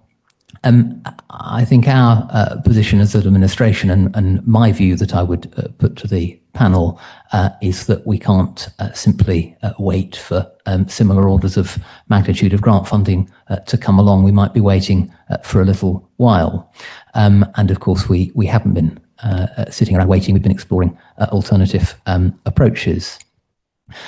This paper sets out the opportunity of working with Capital and Centric to bring forward proposals in our market towns. The supporting report specifies that we have initially the 3 market towns of Huntingdon, St Ives and St Neots in mind as presenting the most obvious opportunities in this space, but this is a proposal relevant to our market towns in general, and there's no closure to opportunities that might arise or be identified in Ramsey as well. As with comments made on the previous paper, there are a range of developers in this space in particular, and more generally, with whom, in principle, a council might work with. But the reason we've brought forward this proposal to work with Kaplan Centric is again the fit that we've identified that there is between their approach and our corporate priorities as a council as well. Kaplan Centric do have a solid track record. I've visited with colleagues a number of their sites. Their sites have been predominantly in more significantly urban areas, can we put it like that? Manchester in particular initially, and they've extended beyond, but into other market towns like Newcastle under Lyme, and they've got a contract to work on North Stowe and dealing with the public realms improvements there. They're extremely impressive, their work, and Homes England think so as well, which is why they've got the North Stowe Commission. So their approach to public interest, their approach to consultation and engagement as leading proposals that they would bring forward. They have dare I say, a savvier and better resourced engagement operation with our support than we'd be able to produce ourselves with respect to any particular redevelopment proposal. And they, as set out by the paperwork, believe strongly in community input in what they'd be bringing forward. They're also interested in addressing where the market is not delivering what we might wish, which is principally why we've identified potential opportunities in the 3 market towns I've outlined. They are not interested in competing with what's happening organically, but this is about tackling the need for regeneration of parts of our market towns. We're not getting into specific sites here. This is a question about the approach to work with them, and individual sites would be brought forward for full consultation and engagement with the public, and decision in due course informed by all of that by ourselves as a council, which would involve specific delegations and I presume, unless you wished otherwise, coming through scrutiny. So that's their approach to development. I think the other relevant factor to identify is their approach to ongoing management of a site as well. So there are developers who are interested in bringing something forward and then selling it swiftly and moving on to the next thing. That's not how this particular organisation work. They would wish to take a long-term interest in the site as well, which put crudely means they would have a financial as well as other organisational incentives in what was built, working for the long term as opposed to being fine on day one, given that extended liability. So we are proposing to spend an element of upfront capital on this. The business case set out in the supporting papers suggests £1 million as a cap on bringing forward proposals to an initial stage, and there's an estimate of another £1 million in the event we wish to progress all of them beyond that. And that would be a measure of upfront spend from our reserves. But in the event that we move forward with proposals, which clearly would be the objective, to identify proposals that could be moved forward with, then of course that becomes part of the overall expenditure of the project and development, and then we'd have the opportunity to make decisions in future around to what degree we wish to retain ownership and a stake in part of a site or sell it all. And so there'd be a measure of recouping of costs there, depending what we wish to own and what we wish to not. So there's an organisational fit. There's a wish to do more of what we've thus far done with grant funding substantially. and we would expect to come to you further, as I say, with specific proposals. But I hope that gives a flavour of what we're setting out as well. I've said enough that, in view of time, Pam is happy to open directly to comments and questions. Thanks. Sorry, Pam. Right. Thank you. Thank you so much for the introduction. I open the floor to comments. Councillor Jennings. Thank you, Chair. It's another thing that looks too good to be true, really. But actually, I think that there's a lot more substance behind it, and clearly they do have a track record. Albeit that Appendix A seems to be blank on page 186, which talks about what their track record is. So hopefully that's just been omitted, and it might be possible to circulate that after the meeting. Yes, there are examples in that paper. Appendix A is written at the end rather than the beginning, but yes, well spotted, Councillor Jennings. Okay, My apologies for interrupting. That's okay. And the other thing that I found it difficult to get my head past was the constant misspelling of the largest market town in the county. But my question really is, what are we signing up to today? Are we signing up to £1 million out of reserves today, or are we recommending that we move forward and to the next stages and then come back when we're ready to start committing that first £1 million? So Councillor Jennings has, as ever, not that you need to read a paper very carefully to spot a curious misspelling of St Neots, as ever, identified that carefully. He's reminded me that I haven't given you my my errata list. The autocorrect making incorrect spelling of St Neots at the capital and centric end we've caught most of, but not all of the instances of. But also there is a deliberate mistake in the numbering of the main paper. Members may have noted that section 2 goes up to section 2.9 and then resets to 2.3 and 2.4 in place of 2.10 and 2.11. The substance of those paragraphs stands, but the numbering is out. So the recommendations here are to support the principle of working forward, of developing proposals here. However, that would include, as a measure of upfront skin in the game, if I can put it as informally as that at this stage of the evening, in a measure of our reserve. So we don't anticipate that being up to £1 million, but we are flagging that as the first stage. So we would be proposing to invest an element of reserves in the first stage of the development process to bring forward proposals through public consultation.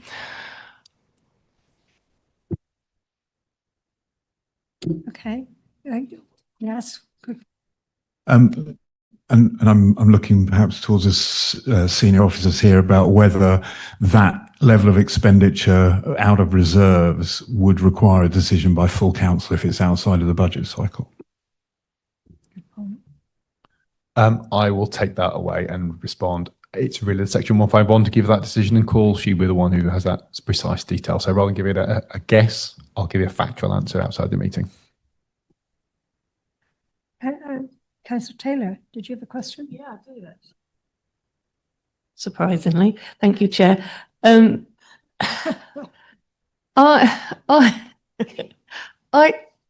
don't know. I'm a bit nervous about this paper. It feels like we spent a lot of time on the previous paper with lots of concerns, but I think I have more concerns on this than the previous paper. You know, we're again, we met them at the UK what do you call it, reef thing. We haven't sort of sought anybody else that could possibly do this. Yes, they've got a track record, and yes, wow, some of the stuff they've produced looks amazing. I think the money out of the reserve for something, and I know it's economical development and blah blah blah, but money out of our reserves of 1 million when we could be spending that 1 million on our own assets and getting our own assets in order. And you know where I'm going with this. We've got our open spaces, we've got our riverside parks here in Huntingdon, St Neots, we've got planning permission, we're ready to go. We've done 400k worth of work.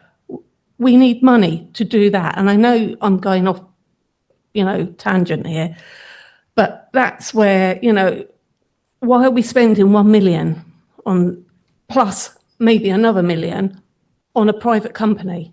It just doesn't sit right with me. And I think that's my only comment at the moment. That important caveat at the end. Yes, this is my only answer for the moment as well, Chair. So I think it's a helpful question to flag. The purpose of this proposal is for us to look to stimulate transformative change in our market towns. We're looking to unlock a substantial degree of value for residents, for our market towns, for their economy, as well as housing elements as well. The idea here is both business or housing-led, economic or housing-led proposals. We'd be open to entertaining either. So there is a level of significant investment up front, absolutely, and any pot of money could be used in different ways. But rarely do we have opportunity to spend in a way that unlocks, measures of value an order of magnitude beyond. This isn't simply handing money to a private company. It would be developing proposals and engaging through a consultation process as part of a route towards developing ideas that would be ours as well as theirs in terms of intellectual property. We'd be engaging with residents to seek feedback and inform what we do. Obviously, all elements of public consultation and engagement and decision making and democracy involve cost, but we do them because of the benefits they provide in influencing what decisions we ultimately take. So Councillor Taylor's absolutely right. There are all sorts of other ways we might spend money. This is a proposal to seek to support the regeneration of our market towns, which we are acting significantly towards already under the scope of the Market Towns programme. But we wish to be able to do more. We wish to be able to not remain shackled to particular grant pots that we can identify.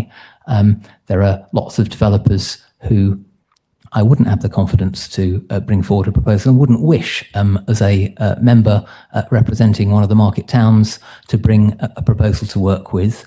This is an organisation I have absolutely no hesitation about bringing a proposal to work with as affecting potentially an area I represent as an individual member beyond my cabinet role as well.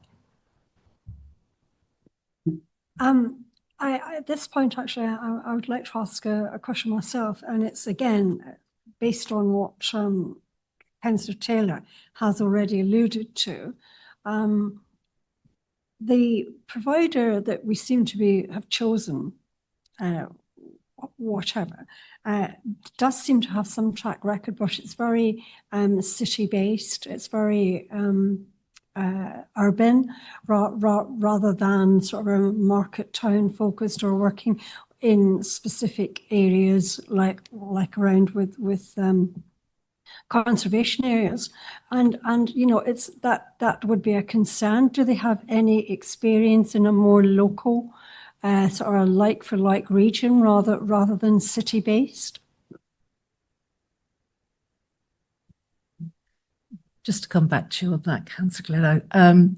I think, yes, obviously, I think the paper doesn't shy away from the fact that a lot of their activity has been around Manchester.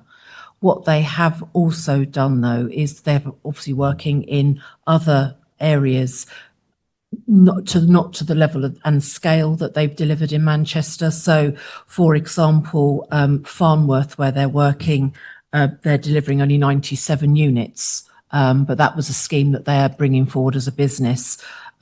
Similarly, they're doing smaller schemes in Newcastle under Lyme, so that their sort of delivery is sort of captured by the sort of the demand from the area that they're actually working in. To pick up the point you mentioned about heritage, actually that's one of the things that they look specifically to do. So one of the properties that we've actually been to, which was in Stockport, was an old mill building, which everyone assumed that they were going to try and demolish as a developer, but actually they've been working with that building and then building around it to enable that to be brought to life. So, and that there are other examples within the documentation that we've shared this evening, where they're actually protecting heritage assets and making them, reuse. So they actually tend to look at what the existing structures are to see if they can work with them before demolition. That's their last resort. So, and I think the local element that we talked about with regards to North Stowe shows a commitment to wanting to work in this area. The fact that Homes England have given them substantial funding means that they are confident of their delivery. And I think that the type of project they're going to be delivering, sort of the phase 2 and phase 3 of North Stowe, will start to look at the town centre element, which obviously a lot of the residents of that area has been lacking for a considerable time. So there's that recognition that they are able to generate that sort of commerciality and also sort of social impact into an area, especially if it's been lacking. Thank you, Pam. Councillor Chapman. Thank you. I don't see what this is going to do that the Inner Circle report hasn't done, or the Charter report, or Making Assets Count, or any of the other reports that we've seen in recent years, all the master plan reports that we've had. There's tremendous work being done on looking at what can be done, but very little has been delivered, and I'm pleased that we're going to do what we can to support heritage, because it would be good to get some famous people on our stones, which I'm not going to go on about that now, but I will do in future. I think that we've already got a number of reports. Councillor Robin Howe, when Deputy Mayor of the Combined Authority and leader of this council, did commission a report by Inner Circle, which I'm sure you've seen, which concentrates on coming forward with loads of ways in which we could double the GVA in the St Neots area, and I presume that as that was the objective of the CPCA, that the same has been done for the other master plans. So I think we've already got that in place, and I'm inclined to be of the same view as Councillor Taylor in terms of we've got this sort of information already here. What we actually need to do is spend the money and deliver things for our residents. So if we can afford £1 million,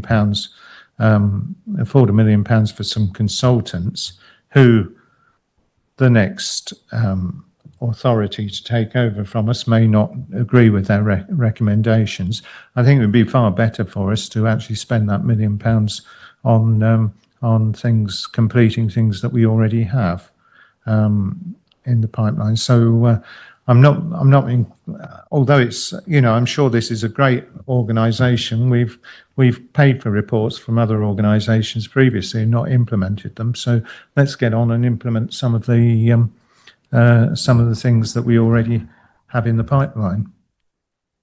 So I am pleased for the opportunity to be clear with the committee that this is not a proposal to produce some reports. This is not an economic development analysis piece. This is a delivery proposal. So this is a proposal to take the first stage towards acting in the spirit of, if not the specific model of master plans that, as Councillor Chapman has rightly said, money has been invested in the past, exploring proposals that we might be able to bring forward if we could identify a delivery route to do that. Capital and Centric and partnership with them presents a delivery route. It's a delivery route that is cost effective for us in a variety of ways, because the model is not simply us borrowing money over let's say a 30-year horizon with interest costs over that length of time to pay back the build costs. It's an opportunity to borrow the money to cover construction costs and lend that, and then have the development bought in whole or in part by Capital and Centric, who would maintain a long-term stake. So there would be not 30 years of interest payments, but say 2 years of interest payments, for example. The opportunity here as well is to not merely consider assets and sites the council may own, may be able to change use or bring back into use, but also to acquire other sites that are not in the council's ownership. And so, without naming sites or naming market towns, I can think of high streets that we might stroll down and identify long disused buildings and say to ourselves, if only somebody could come forward with a proposal to do something about this. This is the sort of approach that allows us to act upon that, to seek to proactively tackle what the market is not wholly perfectly delivering for us in terms of vibrant market towns, despite the best efforts of our economic development team and our market towns work to date. We are engaging with substantial economic headwinds, which present a much broader context. But this is an opportunity to precisely, Councillor Chapman, to deliver, but with the measure of protection for the council and for members in terms of their input around a staged approach to that. So we'd bring forward proposals at a first stage, we'd come back, we'd move towards a second stage with consent for either the totality or individual proposals, and at that point would make a final decision about the major investment, which would be to proceed with building and sale of assets on the basis of whatever split we'd identified. And when I say sale of assets, that could be sale of assets that we had purchased specifically for the purpose of regenerating them. So I hope that's clearer, and happy to take further questions from Councillor Chapman or others, Chair. Councillor Morton. Thank you very much, Chair. I was first told about this company some time ago, around the time of UK Reef, after having a conversation with Michelle as group leader. And initially I looked into the company and I had the same concerns that I had for the previous item, that it's just another company. They're over-promising. If it looks too good to be true, it probably is.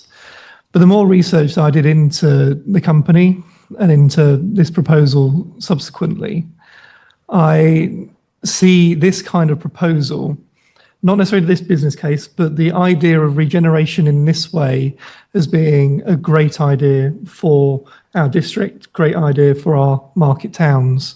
And I completely accept the point that was made by Councillor Taylor about the council funding a private company to do this work.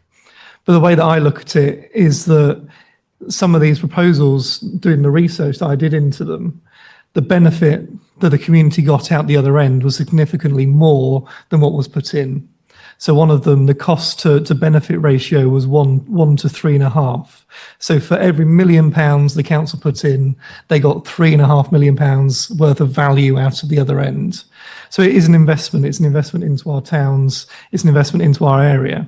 So the idea of regenerating in this way, I think, is a fantastic idea. I then had the same concerns that Councillor Gledo raised around the capital and centric are very urban based. They don't have a huge amount of experience in market towns or in a rural area such as this. But again, if you look at the photos that are provided in the report, actually when you look at the buildings, they're always in keeping with the area which they're sat in. So initially, as I was concerned, when you actually look at the work that they've done, they haven't just plonked a great big modern building in the middle of a really old district. They've looked to emulate the style that the buildings were already around and the area in which they're encasing. So I think that's a real positive, and I think that's a real upsell for the proposal in front of us. That doesn't mean that I'm not that doesn't with that, but there is a but. I am still concerned of what the proposal is that's going to come forwards. I do want to see how it's going to look, how it's going to fit in, but more broadly, how we can link this in with the regeneration of our market towns, because some of our market towns are doing better than others. But also, how can we fit this in with work that BID are doing, for example? How are we going to fit this in with the work in St Neots? We've just had the market town regenerated. Whether you like it or not, agree with it or not, is a different conversation. It's in now. But how can we utilise this kind of development to improve those sort of areas? St Ives is another one that I think there's a lot of potential in St Ives and in the high streets of St Ives. Could this development that potentially comes forward in the town centre of St Ives move into another proposal, which is the piazzifying St Ives town centre, or another proposal that may come forward? So that's what I like what's in front of me. I do want to see the actual designs and how it's going to look and how it's all going to interweave with the rest of the market towns. Because if it's just plonked on the edge and looks wrong, it's not going to work. But if we can have that broader, big scale view of how this is going to link into our market towns, I'm fully behind this kind of regeneration, and you'll have my full support 100%. So just to reiterate, I absolutely support regeneration in this way. I just want to see further clarity on how this is going to move forward with this company before I give my unwavering support on capital and centric. Thank you, Chair. Yes, I thought. If I may just put in, I'm not sure a lot of the people in St Ives want a piazza, so I just need to put that in now. Thank you for saying that, Chair. I think the final clarification from Councillor Martin was helpful, because I wouldn't have expected 100 of his percent support as a blank check like that at all. But I certainly would thank him for his the care and attention with which he's clearly applied himself to the papers here and conduct of further research. I think if we thought for one moment that Capital and Centric were the sort of organisation who were going to stick an out-of-kilter tower block in the middle of a market town, we wouldn't be dreaming of proposing working with them. So I think that's enormously helpful. The nature of the work they've done to date, as we've said, has been in different areas. But as I said on the previous paper, of course, somewhere has to be first, and we're not proposing being first. They've done work in, as I say, one market town already in Newcastle under Lyme. They are doing work in Northstowe, which I don't know whether it would have aspirations to describe itself as a market town in due course, if a market forms part of their central public space. But they're in the vicinity. There's an opportunity of working with them. There are, if I may say, a great number of councils who would give their right arms to work with an organisation like this, but where there isn't a fit and isn't an interest with them, they are not. As Councillor Blackwell put it earlier, with respect to a previous company, they're not seeking to sell themselves to anyone who's listening. they have an interest in the quality of what they produce as well as we have an interest in it. And as they've quipped to us on a number of occasions, you're only as good as your last project, which is why they curate very carefully what they do. One further comment I'd make about where Councillor Martin started as well, I suppose, is in agreement with him really, is it's easy to will the regeneration of market towns. It's easy to wish that there was greater vibrancy, that empty units weren't empty, and the private sector does most of the heavy lifting in that space, and private-led or entirely private developments can be excellent. And we have examples of those. They can be a little less than excellent, they can be a lot less than excellent, or they can neglect buildings entirely. I've referenced empty buildings. You don't have to walk very far into the town of Huntingdon from this door to see examples of buildings which should be in use and they're not. So a measure of hesitation, as Councillor Taylor put it earlier, or was it nervousness? I didn't note down the phrase. Forgive me. An element of nervousness is, I think, is unsurprising. In the same way, I suppose that if we didn't act, whatever the market might bring forward eventually can give us nerves as well. We all know that feeling when you see a planning application that you don't know about on a large scale in a well-known place. There's an element of nerves there. There is an extent to which the committee could choose, the panel could choose to see this as presenting an opportunity to recognise that there will be further development in due course in our market towns, and this gives us an opportunity to influence who does that, who brings it forward, on what basis, how it's done, and what the public interest is in the delivery of it. As I say, the proposal is that this is a desirable basket to put our eggs in, if I can at this time of night mess up my metaphors, Chair. Thank you for that. I'm still traumatised after master plans, but Councillor Taylor. Yeah, this will be my final comment. I don't disagree with you, Councillor Martin. I think, I've looked at their creations in their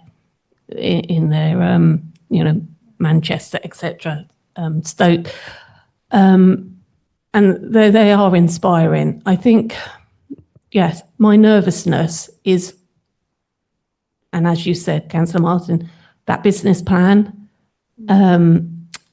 how it may affect our residents. As we know, the regeneration of St Neots, it's been a hard slog for our residents. I think the final end result is wonderful, and I think residents are starting to understand that. And as Councillor Wakeford said, planning, applications, and oh my word, what are we going to do to our market towns again, is always nervous for our residents. So if we are going to go forward with this, and this is my proposal to Cabinet, and I know that we do talk a bit about it, that we bring our residents along with this wholeheartedly, because it can be very controversial, any regeneration in our market towns. With our panel now, a majority of us are from market towns. So it's a must. We anything that we do, we bring our residents along with us. Thank you. And on that final point, as I've referenced already, without wishing to raise particular expectations unduly, because depending on the nature of the proposal, the particular nature of engagement they might propose could vary. But I think it's safe to say that Capital and Centric have had more success driving a public engagement and a breadth of public engagement in inputting at a formative stage to their proposals than most public sector organisations I know about.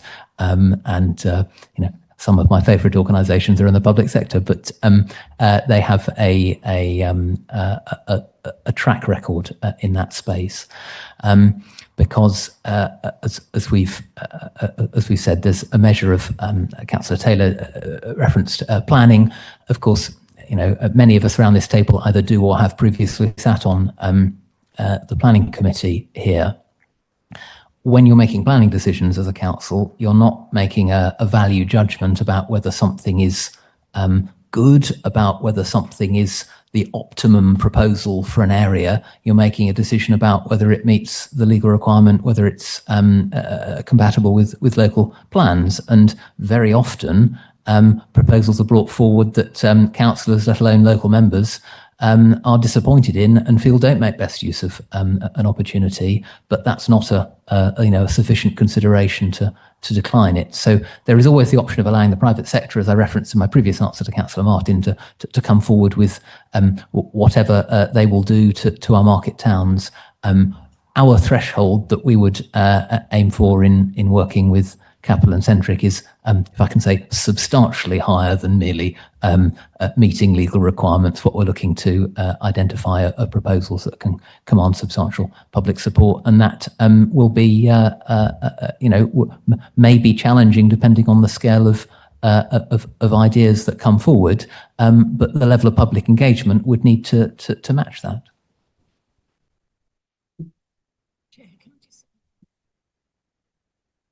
You promised that was your last comment. I did. Sorry, Chair. I'm still having this real sort of like battle in my head about the amount of money that we're putting in. Why do C&C need us? Why do they need the council? Why do they need our public money? It's just a question that keeps going through my head. Why can't they do it on their own? So it's a question of a way of working. An organisation like them could choose at their own risk to purchase sites and to develop them. And there are plenty of organisations that work like that, including that operate in Huntingdonshire. What's on the table here and how they wish to work is not just to do things that they feel they can do and that they think might have a value longer term, and that they think that they know best. What they're keen to do is work with local partners, with communities, with residents, with their representatives, with councils, in bringing forward things that are wished for, that are desired locally. So the work that we'd be proposing doing with them gives us the confidence that it only proceeds to the next level if we're content with that. It would be a different story, as I say, if they were simply speculatively developing privately, but not wishing to put words in their mouths. But I think safe to say that they could do that. They have staff with a skill set to do that, but they aren't interested in doing that. They want to feel more value in what they do, want to be more confident that developments that they're bringing forward bring value for a local community.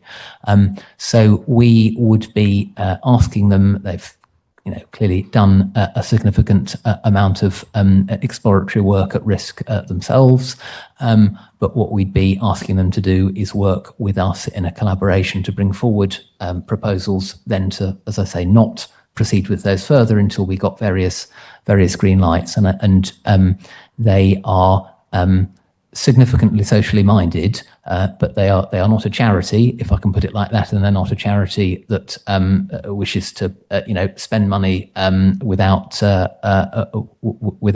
certainty or without stake or without value for that. So them simply engaging in the substantial degree of work and consultation it isn't something that their model would allow them to do, and I don't know any organisations that would give us this level of control. So I suppose the point I'd end on in response to Councillor Taylor, linking to Councillor Martin's comments earlier as well, is that if we do want to think at scale, a 5 to 6 figure investment per project, and we're talking about projects across 3 market towns, certainly to the tune no more of £1 million, but a 5 to 6 figure investment per project within that quantum is what it costs to do a substantial amount of careful work, develop proposals, do proper public consultations. So if we don't have an appetite to put some significant capital up front in moving forward with this piece of work, then there really isn't a way of moving forward like this. And discussions around budgets and budget setting and appropriate levels of reserves are for potentially this committee, but at other times and other bodies of the council, and there are differences of view around the table. But this is precisely the reason that we are interested in having reserves, so that we can invest them to unlock substantial further benefits. So this is what reserves are for, and this is what proactive market town regeneration, not reliant on simple public sector grants, looks like as well. And that's the basis on which we're putting a proposal forward. Thank you for that. Effectively, what we're talking really is about sort of a risk share to a great extent with the providers. I think the success will always be, and I think Councillor Taylor has identified that, and Pam knows this very well, it's about engagement. It has got to have huge local engagement for the buy-in, because just coming along and coming up with a model, as we all have experienced, is a challenge, and then it just alienates local communities. So as long as we actually have good stakeholder engagement, I think it's obviously it's a reasonable proposal for this. Are there any other questions, or are we finished on this particular item? Okay, I would like to thank Councillor Wakeford and Pam for their lovely attention tonight and company, and thank everyone for their contributions, and call the meeting to a close, this part of the meeting. We have one more item that but we're going to be excluding the public. This is to resolve that the public be excluded from the meeting because the business to be transacted contains exempt information relating to the financial and business affairs of any particular person, including the local authority and the information. Thank you.